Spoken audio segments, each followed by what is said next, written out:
ਸਤਿ ਸ਼੍ਰੀ ਅਕਾਲ ਦੋਸਤੋ, ਜਿਵੇਂ ਕਿ ਤੁਹਾਨੂੰ ਸਭ ਨੂੰ ਪਤਾ ਹੀ ਹੈ ਕਿ ETT ਸਕਰੀਨਿੰਗ ਦੀਆਂ 6000 ਪਲੱਸ ਪੋਸਟਾਂ ਆ ਚੁੱਕੀਆਂ ਨੇ। ਤਾਂ ਬਹੁਤ ਸਾਰੇ ਕੈਂਡੀਡੇਟ ਨੇ ਜਿਨ੍ਹਾਂ ਦਾ ਐਗਜ਼ਾਮ ਪਿਛਲੀ ਵਾਰ ਕਹਿ ਰਹੇ ਸੀ ਕਿ ਸਾਇੰਸ ਕਰਕੇ ਉਹਨਾਂ ਦਾ ਐਗਜ਼ਾਮ ਰਹਿ ਗਿਆ। ਤਾਂ ਨੋ ਡਾਊਟ ਕਿ ਤੁਸੀਂ 10th ਕਲਾਸ ਤੋਂ ਬਾਅਦ ਬਹੁਤ ਸਾਰੇ ਸਟੂਡੈਂਟ ਨੇ ਜਿਹੜੇ ਸਾਇੰਸ ਦੇ ਮੈਥ ਦੇ ਟੱਚ ਵਿੱਚ ਨਹੀਂ ਰਹਿੰਦੇ, ਜਿਸ ਕਰਕੇ ਮਤਲਬ ਉਹਨਾਂ ਨੂੰ ਸਾਇੰਸ ਹੈ ਜਿਹੜੀ ਘੱਟ ਸਮਝ ਆਉਂਦੀ ਹੈ ਤੇ ਜਿਸ ਦੇ ਕਰਕੇ ਬਹੁਤ ਸਾਰੇ ਬੱਚਿਆਂ ਦਾ ਐਗਜ਼ਾਮ ਹੈ ਜੋ ਸਾਇੰਸ ਕਰਕੇ ਰਹਿ ਗਿਆ। ਤਾਂ ਜੋ ਪ੍ਰੀਵੀਅਸ ਈਅਰ ਦਾ ਮਤਲਬ ਇਸੇ ਸਾਲ ਦਾ ਜੋ ਪੇਪਰ ਹੋਇਆ ਸੀ ਸਕਰੀਨਿੰਗ ਦਾ, ਉਸ ਦੇ ਆਪਾਂ ਕੁਐਸਚਨ ਹੱਲ ਕਰਾਂਗੇ ਬਹੁਤ ਹੀ ਈਜ਼ੀ ਤਰੀਕੇ ਦੇ ਨਾਲ। ਮੈਂ ਤੁਹਾਨੂੰ ਇਸ ਦੇ 5 ਕੁਐਸਚਨ ਹੱਲ ਕਰਕੇ ਦਿਖਾਉਣਾ ਜੋ ਪਿਛਲੇ ਪੇਪਰ ਦੇ ਵਿੱਚ ਆਏ ਸੀਗੇ। ਤਾਂ ਦੇਖੋ ਕਿੱਦਾਂ ਹੈ। ਜਿਸ ਤਰ੍ਹਾਂ ਕਿ 66 ਇਹ ਮੇਰੇ ਕੋਲੇ ਜੋ ਪੇਪਰ ਹੈ ਇਹ ਸੈੱਟ A ਹੈ, ਸੈੱਟ A ਹੈ ਇਹ। ਇਸ ਦੇ ਮੈਂ 5 ਕੁਐਸਚਨ ਹੱਲ ਕਰੂੰਗਾ ਸਾਇੰਸ ਦੇ ਤੇ ਤੁਹਾਨੂੰ ਬਹੁਤ ਹੀ ਵਧੀਆ ਤਰੀਕੇ ਦੇ ਨਾਲ ਇਹਨਾਂ ਨੂੰ ਐਕਸਪਲੇਨ ਕਰੂੰਗਾ। ਤੁਹਾਨੂੰ ਬਹੁਤ ਹੀ ਵਧੀਆ ਤਰੀਕੇ ਦੇ ਨਾਲ ਇਹ ਜੋ 5 ਕੁਐਸਚਨ ਨੇ ਮੈਂ ਸਮਝਾਉਂਗਾ। ਤਾਂ ਹੌਲੀ ਹੌਲੀ ਐਦਾਂ ਹੀ ਮੈਂ ਇਹ ਪੂਰਾ ਪੇਪਰ ਸੋਲਵ ਕਰਕੇ ਤੁਹਾਡੇ ਸਾਹਮਣੇ ਪੇਸ਼ ਕਰੂੰਗਾ, ਕਿਉਂਕਿ ਜ਼ਿਆਦਾ ਵੱਡੀ ਵੀਡੀਓ ਬਣਾਉਂਦੇ ਆ ਤਾਂ ਉਸ ਨੂੰ ਬੱਚੇ ਦੇਖਣ ਤੋਂ ਕਰੇਜ਼ ਕਰਦੇ ਨੇ। ਤਾਂ ਕਰਦੇ ਹਾਂ ਸਟਾਰਟ ਜ਼ਿਆਦਾ ਟਾਈਮ ਨਾ ਲੈਂਦੇ ਹੋਏ।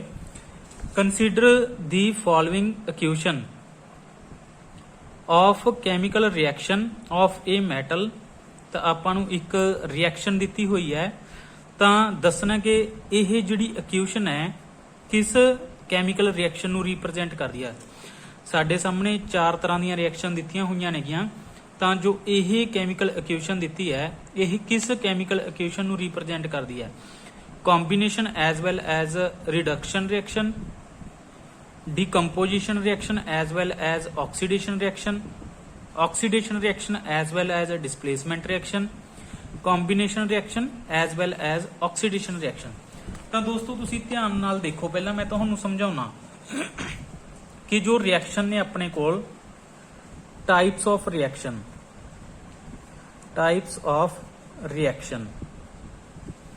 ਇਹ 4 ਤਰ੍ਹਾਂ ਦੀਆਂ ਹੁੰਦੀਆਂ ਨੇ। ਮੇਨਲੀ ਤੁਹਾਡਾ ਜੋ ਐਗਜ਼ਾਮ ਹੈ 10th ਕਲਾਸ ਤੱਕ ਆਉਣਾ ਹੈ, ਤਾਂ 10th ਕਲਾਸ ਤੱਕ ਜੋ ਬੱਚੇ ਪੜ੍ਹਦੇ ਨੇ 4 ਤਰ੍ਹਾਂ ਦੀਆਂ ਰਿਐਕਸ਼ਨ ਪੜ੍ਹਦੇ ਨੇ। ਫਰਸਟ ਰਿਐਕਸ਼ਨ ਹੁੰਦੀ ਹੈ ਆਪਣੇ ਕੋਲੇ ਕੰਬੀਨੇਸ਼ਨ ਰਿਐਕਸ਼ਨ,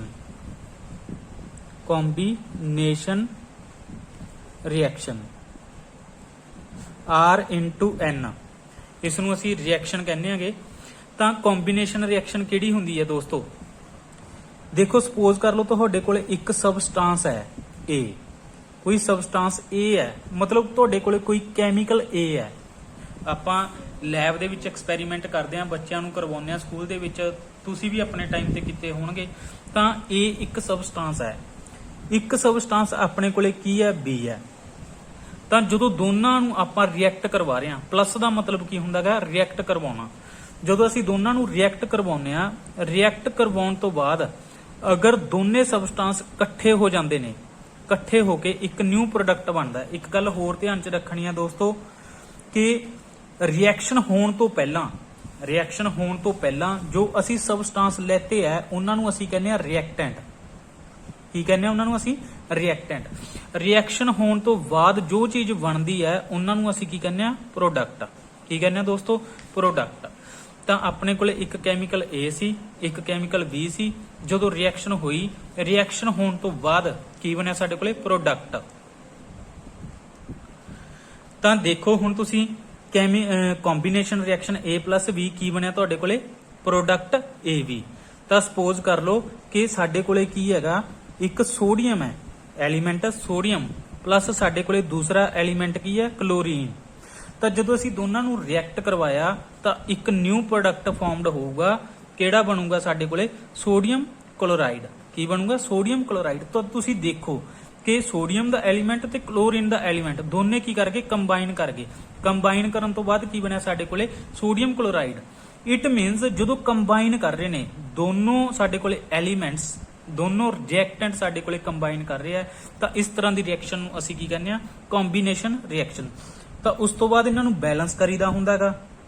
ਇੱਥੇ 2 ਲਗਾ ਦਾਂਗੇ ਤੇ ਇੱਥੇ 2 ਲੱਗਿਆ ਹੁੰਦਾ ਹੈਗਾ, ਇੱਥੇ ਕੀ ਲਗਾ ਦਾਂਗੇ ਅਸੀਂ? 2। ਇਹ ਬੈਲੈਂਸ ਹੈ। ਇਸ ਨੂੰ ਤੁਸੀਂ ਜ਼ਿਆਦਾ ਨਹੀਂ ਦੇਖਣਾ, ਤੁਸੀਂ ਜਸਟ ਕੀ ਦੇਖਣਾ ਇਦਾਂ ਦੇਖਣਾ ਕਿ ਐਲੀਮੈਂਟ ਕੰਬਾਈਨ ਕਰ ਰਹੇ ਨੇ। ਤਾਂ ਕਿਹੜੀ ਰਿਐਕਸ਼ਨ ਹੈ? Combination reaction. ਇਸੇ ਤਰ੍ਹਾਂ ਇੱਕ ਐਗਜ਼ਾਮਪਲ ਮੈਂ ਤੁਹਾਨੂੰ ਹੋਰ ਦੇ ਦਿੰਦਾ, magnesium plus oxygen. Magnesium plus oxygen ਕੀ ਬਣਦਾ ਬੇਟੇ ਅੱਗੇ ਮੈਗਨੀਸ਼ੀਅਮ ਆਕਸਾਈਡ। ਇਸ ਨੂੰ ਫਿਰ ਬੈਲੈਂਸ ਕੀਤਾ ਜਾਂਦਾ, ਇੱਥੇ 2 ਲਗਾਇਆ ਜਾਂਦਾ। ਆਕਸੀਜਨ ਐਗਜ਼ਿਸਟ ਕਰਦੀ ਹੈ ਡਾਇਆਟੋਮਿਕ ਮੋਲੀਕਿਊਲ ਦੀ ਫਾਰਮ ਦੇ ਵਿੱਚ, ਤਾਂ ਫਿਰ ਇੱਥੇ ਵੀ 2 ਲਗਾਵਾਂਗੇ। ਤੁਸੀਂ ਜ਼ਿਆਦਾ ਧਿਆਨ ਨਹੀਂ ਦੇਣਾ ਇਹਨਾਂ ਵੱਲ ਜੋ ਬੈਲੈਂਸ ਕੀਤੀ ਹੈ, ਤੁਸੀਂ ਸਿਰਫ ਜੋ ਐਲੀਮੈਂਟਸ ਨੇ ਇਦਾਂ ਦੇਖਣੇ ਕੰਬਾਈਨ ਹੋ ਰਿਹਾ, ਦੈਟ ਮੀਨਸ ਕੰਬੀਨੇਸ਼ਨ ਰਿਐਕਸ਼ਨ ਹੈ। ਤਾਂ ਉਸ ਤੋਂ ਬਾਅਦ ਸਾਡੇ ਕੋਲੇ ਦੂਸਰੀ ਟਾਈਪ ਦੀ ਰਿਐਕਸ਼ਨ ਆਉਂਦੀ ਹੈ ਰਾਜੇ, ਦੂਜੀ ਟਾਈਪ ਦੀ ਰਿਐਕਸ਼ਨ ਹੁੰਦੀ ਹੈ ਡੀਕੰਪੋਜੀਸ਼ਨ। ਡੀਕੰਪੋਜੀਸ਼ਨ ਰਿਐਕਸ਼ਨ ਤਾਂ ਰਾਜੇ ਜਿਸ ਤਰ੍ਹਾਂ ਨਾਮ ਤੋਂ ਹੀ ਪਤਾ ਲੱਗ ਰਿਹਾ ਡੀਕੰਪੋਜੀਸ਼ਨ, ਡੀਕੰਪੋਜੀਸ਼ਨ ਦਾ ਮਤਲਬ ਡੀਕੰਪੋਜ਼ ਹੋਣਾ। ਡੀਕੰਪੋਜ਼ ਹੋਣ ਦਾ ਮਤਲਬ ਕੀ ਹੁੰਦਾ ਰਾਜੇ? ਟੁੱਟਣਾ। ਕੀ ਹੁੰਦਾ? ਟੁੱਟਣਾ। ਤਾਂ ਤੁਸੀਂ ਦੇਖੋ ਤੁਹਾਡੇ ਕੋਲੇ ਜਿਹੜਾ ਇਹ ਪ੍ਰੋਡਕਟ ਬਣਿਆ ਸੀ ਪਹਿਲੀ ਕੰਬੀਨੇਸ਼ਨ ਰਿਐਕਸ਼ਨ ਦੇ ਵਿੱਚ, ਦੋ ਤੁਹਾਡੇ ਕੋਲੇ ਪ੍ਰੋਡਕਟ ਬਣਿਆ ਸੀ। ਇਸ ਵਾਰ ਸਾਡੇ ਕੋਲ ਇਸੇ ਤਰ੍ਹਾਂ ਦਾ ਕੀ ਹੈ, ਇੱਕ ਰਿਐਕਟੈਂਟ ਹੈ। ਸਪੋਜ਼ ਕਰ ਲਓ ਅਸੀਂ ਇਸੇ ਨੂੰ ਰਿਐਕਟੈਂਟ ਦੇ ਤੌਰ ਤੇ ਲੈ ਲਿਆ। ਜਦੋਂ ਇਸ ਨੂੰ ਅਸੀਂ ਰਿਐਕਟੈਂਟ ਦੇ ਤੌਰ ਤੇ ਲੈਤਾ ਤਾਂ ਸਪੋਜ਼ ਕਰ ਲਓ ਅਸੀਂ ਕੀ ਕਰਤਾ, ਇਸ ਨੂੰ ਹੀਟ ਕਰਤਾ। ਕੀ ਕਰਤਾ? ਇਸ ਨੂੰ ਹੀਟ ਕਰਤਾ। ਤਾਂ ਹੀਟ ਕਰਨ ਦੇ ਨਾਲ ਜਿਹੜੇ ਇਹ ਪਹਿਲਾਂ ਰਿਐਕਟੈਂਟ ਤੁਹਾਡੇ 2 ਰਿਐਕਟੈਂਟ ਲਗਾ ਲਓ ਜਾਂ 2 ਐਲੀਮੈਂਟ ਲਗਾ ਲਓ ਜਾਂ ਦੋਨੋਂ ਸਬਸਟੈਂਸ ਇਕੱਠੇ ਹੋਏ ਸੀ ਹੀਟ ਕਰਨ ਦੇ ਦੌਰਾਨ, ਕੀ ਹੋ ਜਾਣਗੇ? ਹੁਣ ਇਹ ਟੁੱਟਣਗੇ। ਕੀ ਹੋ ਜਾਣਗੇ? ਟੁੱਟ ਕੇ ਅਲੱਗ-ਅਲੱਗ ਹੋ ਜਾਣਗੇ। ਤਾਂ A ਸਬਸਟੈਂਸ ਤੁਹਾਡਾ ਅਲੱਗ ਹੋ ਗਿਆ, B ਸਬਸਟੈਂਸ ਤੁਹਾਡਾ ਅਲੱਗ ਹੋ ਗਿਆ। ਤਾਂ ਜਿਹੜਾ ਹੁਣ ਤੁਹਾਡੇ ਕੋਲੇ ਰਿਐਕਟੈਂਟ ਹੈ, ਰਿਐਕਟੈਂਟ ਤੁਹਾਡਾ ਚੇਂਜ ਹੋ ਗਿਆ ਕਿਸ ਦੇ ਵਿੱਚ? 2 ਪ੍ਰੋਡਕਟ ਦੇ ਵਿੱਚ, 2 ਅਲੱਗ-ਅਲੱਗ ਪ੍ਰੋਡਕਟ ਦੇ ਵਿੱਚ। ਜਦੋਂ ਰਿਐਕਟੈਂਟ ਕੀ ਹੋ ਜੇ ਤੁਹਾਡਾ ਡੀਕੰਪੋਜ਼ ਹੋ ਜੇ ਤਾਂ ਉਸ ਤਰ੍ਹਾਂ ਦੀ ਰਿਐਕਸ਼ਨ ਨੂੰ ਅਸੀਂ ਕੀ ਕਹਿੰਦੇ ਆ ਰਾਜੇ? Decomposition reaction. ਇਸ ਦੀ ਮੈਂ ਤੁਹਾਨੂੰ ਐਗਜ਼ਾਮਪਲ ਦਿੰਨਾ, ਮਰਕਰੀ HgO। Hg ਕਿਸ ਦਾ ਸਾਈਨ ਹੁੰਦਾ ਰਾਜੇ? ਮਰਕਰੀ ਦਾ। ਸੋਲਿਡ ਫਾਰਮ ਦੇ ਵਿੱਚ ਹੁੰਦਾ, ਮਰਕਿਊਰਿਕ ਆਕਸਾਈਡ ਕਹਿੰਦੇ ਆ ਇਸ ਨੂੰ। ਕੀ ਕਹਿੰਦੇ ਆ ਰਾਜੇ? ਇਸ ਨੂੰ ਮਰਕਿਊਰਿਕ ਆਕਸਾਈਡ। ਤਾਂ ਜਦੋਂ ਇਸ ਨੂੰ ਹੀਟ ਕੀਤਾ ਜਾਂਦਾ ਤਾਂ ਜੋ ਤੁਹਾਡੀ ਮਰਕਰੀ ਹੈ ਉਹ ਅਲੱਗ ਹੋ ਜਾਂਦੀ ਹੈ, ਲਿਕੁਇਡ ਸਟੇਟ ਦੇ ਵਿੱਚ ਚੇਂਜ ਹੋ ਜਾਂਦੀ ਹੈ, ਪਲੱਸ ਜੋ ਆਕਸੀਜਨ ਹੈ ਉਹ ਗੈਸ ਬਣ ਕੇ ਰਿਲੀਜ਼ ਹੋ ਜਾਂਦੀ ਹੈ। ਤਾਂ ਇਸ ਨੂੰ ਬੈਲੈਂਸ ਕੀਤਾ ਜਾਂਦਾ ਰਾਜੇ। ਤੁਹਾਨੂੰ ਮੈਂ ਕਿਹਾ ਬੈਲੈਂਸ ਤੇ ਜ਼ਿਆਦਾ ਧਿਆਨ ਨਹੀਂ ਦੇਣਾ। ਇੱਥੇ 2 ਲਗਾਵਾਂਗੇ ਵੈਸੇ, ਤੇ ਇੱਥੇ ਵੀ ਕੀ ਲਗਾਵਾਂਗੇ ਅਸੀਂ? 2 ਲਗਾਵਾਂਗੇ। ਆਕਸੀਜਨ ਤੁਹਾਡੀ ਕੀ ਹੋ ਗਈ? ਰਿਲੀਜ਼ ਹੋ ਗਈ। ਤਾਂ ਦੇਖੋ ਮਰਕਰੀ ਦੇ ਜੋ 2 ਹੈ, ਇਹ ਮਤਲਬ ਕੀ ਆ ਇਸ 2 ਦਾ ਕਿ ਮਰਕਰੀ ਦੇ ਵੀ 2 ਮੋਲੀਕਿਊਲ ਨੇ ਸਾਡੇ ਕੋਲ ਤੇ ਆਕਸੀਜਨ ਦੇ ਵੀ ਕੀ ਨੇ ਸਾਡੇ ਕੋਲੇ? 2 ਮੋਲੀਕਿਊਲ ਨੇਗੇ। ਤਾਂ ਆਫਟਰ ਦੀ ਰਿਐਕਸ਼ਨ ਜਿਹੜਾ ਪ੍ਰੋਡਕਟ ਬਣਿਆ ਹੈ ਤਾਂ 2 ਮੋਲੀਕਿਊਲ ਮਰਕਰੀ ਦੇ ਅਲੱਗ ਹੋ ਗਏ ਔਰ 2 ਮੋਲੀਕਿਊਲ ਆਕਸੀਜਨ ਦੇ ਗੈਸ ਬਣ ਕੇ ਰਿਲੀਜ਼ ਹੋ ਗਏ। ਤਾਂ ਰਾਜੇ ਇੱਕ ਗੱਲ ਧਿਆਨ 'ਚ ਰੱਖਣੀ ਹੈ, ਜਦੋਂ ਐਦਾਂ ਦਾ ਐਰੋ ਲੱਗਿਆ ਹੋਊਗਾ ਉੱਪਰ ਵੱਲ, ਇਸ ਦਾ ਮਤਲਬ ਕੀ ਹੋਊਗਾ? ਗੈਸ ਬਣ ਕੇ ਉੱਡ ਰਿਹਾ ਹੋ। ਕਈ ਵਾਰ ਸਿੱਧਾ ਕੁਐਸਚਨ ਪੁੱਛਿਆ ਜਾਂਦਾ ਹੈ ਕਿ ਕੈਮੀਕਲ ਰਿਐਕਸ਼ਨ ਦੇ ਵਿੱਚ ਜੋ ਐਰੋ ਉੱਪਰ ਵੱਲ ਸ਼ੋ ਕੀਤਾ ਹੁੰਦਾ ਹੈ ਉਸ ਦਾ ਕੀ ਮਤਲਬ ਹੁੰਦਾ? ਤਾਂ ਇਸ ਦਾ ਮਤਲਬ ਕੀ ਹੁੰਦਾ ਹੈ? Releasing of gas. ਜੋ ਤੁਹਾਡਾ ਇਹਨਾਂ ਦੇ ਵਿੱਚੋਂ ਕੋਈ ਵੀ ਰਿਐਕਟੈਂਟ ਹੈ ਕੀ ਬਣ ਰਿਹਾ? ਉਹ ਗੈਸ ਬਣ ਕੇ ਰਿਲੀਜ਼ ਹੋ ਰਿਹਾ ਹੈ। ਤਾਂ ਰਾਜੇ ਸਾਡੇ ਕੋਲ 3rd ਟਾਈਪ ਦੀ ਰਿਐਕਸ਼ਨ ਹੁੰਦੀ ਹੈਗੀ, ਤੀਜੇ ਟਾਈਪ ਦੀ ਰਿਐਕਸ਼ਨ ਆ ਗਈ ਰਾਜੇ ਸਾਡੇ ਕੋਲ ਡਿਸਪਲੇਸਮੈਂਟ ਰਿਐਕਸ਼ਨ। ਕਿਹੜੀ ਰਿਐਕਸ਼ਨ ਆ ਗਈ ਰਾਜੇ ਸਾਡੇ ਕੋਲੇ? Displacement reaction. ਮੈਂ ਤੁਹਾਨੂੰ ਮਤਲਬ ਜੋ ਤੁਹਾਡਾ ਕੁਐਸਚਨ ਹੈ ਉਸ ਦੇ ਨਾਲ ਦੀਆਂ ਜੋ 4 ਉਸ ਦੇ ਵਿੱਚ ਤੁਹਾਨੂੰ ਕੀ ਦਿੱਤੀਆਂ ਹੋਈਆਂ ਸੀ? ਰਿਐਕਸ਼ਨ ਦਿੱਤੀਆਂ ਹੋਈਆਂ ਸੀ। ਚਾਰੋਂ ਦੀਆਂ ਚਾਰੋਂ ਰਿਐਕਸ਼ਨ ਮੈਂ ਤੁਹਾਨੂੰ ਐਕਸਪਲੇਨ ਕਰ ਰਿਹਾ। ਸਿਰਫ ਫਰਕ ਕੀ ਹੋਊਗਾ ਜੋ ਇਸ ਵਾਰ ਐਗਜ਼ਾਮ ਆਊਗਾ, ਜੋ ਤੁਹਾਨੂੰ ਕੁਐਸਚਨ ਪਹਿਲਾਂ ਆਇਆ ਉਸ ਨਾਲ ਦੀਆਂ ਜੋ ਟਾਈਪਸ ਹੁੰਦੀਆਂ ਨੇਗੀਆਂ, ਟਾਈਪ ਚੇਂਜ ਕਰ ਦੇਣਗੇ। ਉਸ ਦਾ ਆਨਸਰ ਹੋਊਗਾ ਜੋ ਮਤਲਬ ਜੋ ਪਹਿਲਾ ਆਨਸਰ ਸੀਗਾ ਇਸ ਵਾਰ ਟਾਈਪ ਚੇਂਜ ਕਰਕੇ ਤੁਹਾਨੂੰ ਕੀ ਪਾਇਆ ਜਾਊਗਾ? ਉਸ ਦਾ ਆਨਸਰ ਪਾਇਆ ਜਾਊਗਾ, ਉਸ ਕੁਐਸਚਨ ਦਾ ਆਨਸਰ ਪਾਇਆ ਜਾਊਗਾ। ਤਾਂ ਰਾਜੇ ਦੇਖੋ 4th ਟਾਈਪ ਦੀ ਜੋ ਰਿਐਕਸ਼ਨ ਹੈ ਉਹ ਕੀ ਹੈ? Displacement reaction. ਤਾਂ ਜੋ ਡਿਸਪਲੇਸਮੈਂਟ ਰਿਐਕਸ਼ਨ ਹੈ ਰਾਜੇ ਇਹ 2 ਤਰ੍ਹਾਂ ਦੀ ਹੁੰਦੀ ਹੈ। ਫਰਸਟ ਹੁੰਦੀ ਹੈ ਸਾਡੇ ਕੋਲੇ ਸਿੰਗਲ ਡਿਸਪਲੇਸਮੈਂਟ ਰਿਐਕਸ਼ਨ। ਕਿਹੜੀ ਹੁੰਦੀ ਹੈ ਰਾਜੇ? ਸਿੰਗਲ ਡਿਸਪਲੇਸਮੈਂਟ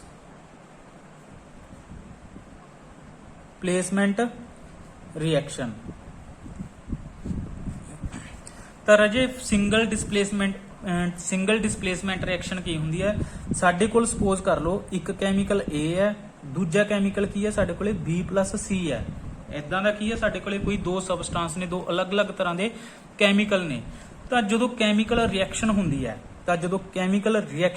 ਹੈ ਤਾਂ ਕੀ ਹੁੰਦਾ? ਸਪੋਜ਼ ਕਰ ਲਓ ਕਿ ਜਿਹੜਾ A ਐਲੀਮੈਂਟ ਹੈ, ਕੀ ਹੈ? A ਐਲੀਮੈਂਟ ਹੈ ਉਹ ਤੁਹਾਡਾ ਬਹੁਤ ਜ਼ਿਆਦਾ ਰਿਐਕਟਿਵ ਐਲੀਮੈਂਟ ਹੈ, ਹਾਈਲੀ ਰਿਐਕਟਿਵ ਐਲੀਮੈਂਟ ਹੈ। ਤਾਂ ਉਹ ਕੀ ਕਰਦਾ? ਜਦੋਂ ਰਿਐਕਟ ਕਰਦਾ ਹੈ, ਰਿਐਕਟ ਕਰਨ ਤੋਂ ਬਾਅਦ ਜਿਹੜਾ ਦੂਜਾ ਸਬਸਟੈਂਸ ਸੀ, ਦੂਜਾ ਤੁਹਾਡਾ ਕੈਮੀਕਲ ਸੀ ਜੋ ਉਸ ਦੇ ਨਾਲ ਰਿਐਕਟ ਕਰਵਾ ਰਹੇ ਸੀ, ਉਸ ਦੇ ਵਿੱਚ ਦੋ ਅਲੱਗ-ਅਲੱਗ ਤਰ੍ਹਾਂ ਦੇ ਕੀ ਸੀ ਤੁਹਾਡੇ ਕੋਲੇ ਐਲੀਮੈਂਟ ਸੀਗੇ।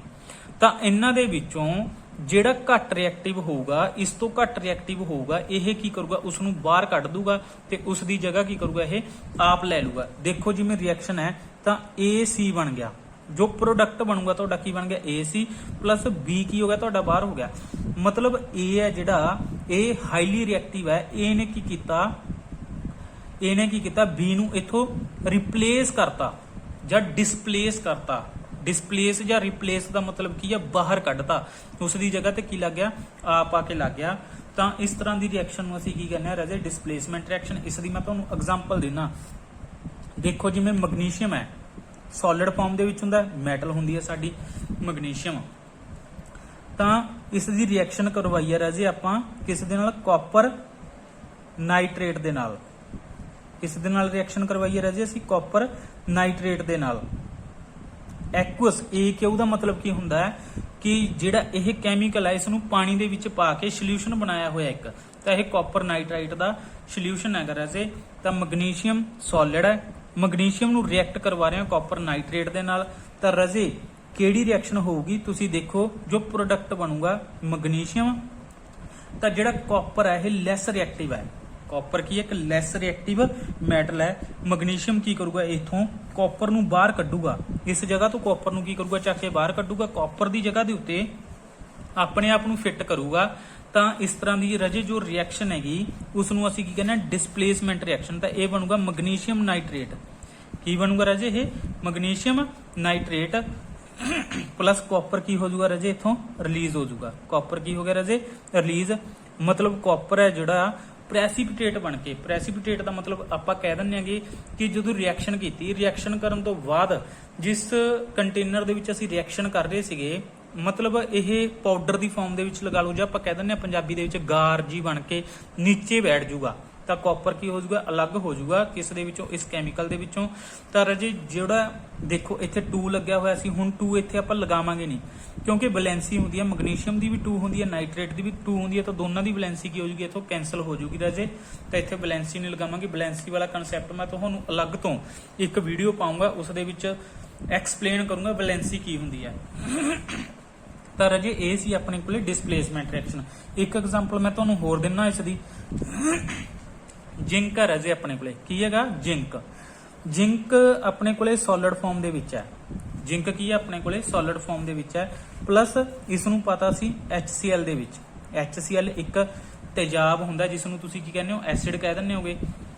ਤਾਂ ਐਕੁਅਸ ਦਾ ਮਤਲਬ ਕੀ ਹੈਗਾ, ਪਾਣੀ ਦੇ ਵਿੱਚ ਪਾਇਆ ਹੋਇਆ ਡਿਲੂਟ ਹੈ ਇਹ HCl। ਤਾਂ ਹੁਣ ਤੁਸੀਂ ਦੇਖੋ ਰਾਜੇ ਜਿੰਕ ਕੀ ਕਰੂਗਾ, ਜਿੰਕ ਕੀ ਹੈ, ਮੋਸਟ ਰਿਐਕਟਿਵ ਮੈਟਲ ਹੈਗੀ ਕਿਸ ਦੇ ਮੁਕਾਬਲੇ, ਹਾਈਡਰੋਜਨ ਦੇ ਮੁਕਾਬਲੇ। ਤਾਂ ਜਿੰਕ ਇਥੋਂ ਹਾਈਡਰੋਜਨ ਨੂੰ ਕੀ ਕਰ ਦੂਗਾ, ਬਾਹਰ ਕੱਢ ਦੂਗਾ ਰਾਜੇ। ਜਿੰਕ ਇਥੋਂ ਹਾਈਡਰੋਜਨ ਨੂੰ ਕੀ ਕਰੂਗਾ ਰਾਜੇ, ਬਾਹਰ ਕੱਢ ਦੂਗਾ। ਤਾਂ ਜਿੰਕ ਹਾਈਡਰੋਜਨ ਦੀ ਜਗ੍ਹਾ ਤੇ ਜਾ ਕੇ ਆਪਣੇ ਆਪ ਨੂੰ ਕੀ ਕਰੂਗਾ, ਫਿੱਟ ਕਰੂਗਾ। ਤਾਂ ਕੀ ਬਣੂਗਾ, ਜਿੰਕ ਕਲੋਰਾਈਡ। ਕੀ ਬਣੂਗਾ ਰਾਜੇ, ਜਿੰਕ ਕਲੋਰਾਈਡ। ਤਾਂ ਐਕੁਅਸ ਮਤਲਬ ਕੀ ਹੈ, ਇਹ ਸੋਲੂਸ਼ਨ ਦੀ ਫਾਰਮ ਦੇ ਵਿੱਚ ਹੀ ਹੈ। ਪਲੱਸ ਜੋ ਹਾਈਡਰੋਜਨ ਗੈਸ ਹੈ ਉਹ ਕੀ ਹੋ ਜੂਗੀ, ਰਿਲੀਜ਼ ਹੋ ਜੂਗੀ, ਹਾਈਡਰੋਜਨ ਗੈਸ ਰਿਲੀਜ਼ ਹੋ ਜੂਗੀ। ਤਾਂ ਰਾਜੇ ਇਹ ਸੀ ਆਪਣੇ ਕੋਲੇ ਸਿੰਗਲ ਡਿਸਪਲੇਸਮੈਂਟ ਰਿਐਕਸ਼ਨ। ਉਸ ਤੋਂ ਬਾਅਦ ਮੈਂ ਤੁਹਾਨੂੰ ਕਰਵਾਉਣਾ ਰਾਜੇ ਡਬਲ ਡਿਸਪਲੇਸਮੈਂਟ ਰਿਐਕਸ਼ਨ ਕੀ ਹੁੰਦੀ ਹੈ। ਫਿਰ ਜੋ ਤੁਹਾਨੂੰ ਫਸਟ A ਸੈੱਟ ਦੇ ਵਿੱਚ ਕੁਐਸਚਨ ਆਇਆ ਸੀ ਅਸੀਂ ਉਸ ਨੂੰ ਸੋਲਵ ਕਰਾਂਗੇ। ਅਗਰ ਤੁਹਾਡੇ ਇਹ ਚਾਰੋਂ ਟਾਈਪ ਵਧੀਆ ਕਲੀਅਰ ਹੁੰਦੀਆਂ ਨੇ ਤਾਂ ਤੁਸੀਂ ਜੋ ਫਸਟ ਕੁਐਸਚਨ ਹੈ ਆਪਣੇ ਆਪ ਅਟੈਂਪਟ ਕਰਨ ਦੇ ਯੋਗ ਹੋ ਜਾਓਗੇ। ਤਾਂ ਰਾਜੇ ਦੂਸਰੀ ਟਾਈਪ ਦੀ ਰਿਐਕਸ਼ਨ ਆਪਣੇ ਕੋਲੇ ਡਬਲ ਡਿਸਪਲੇਸਮੈਂਟ।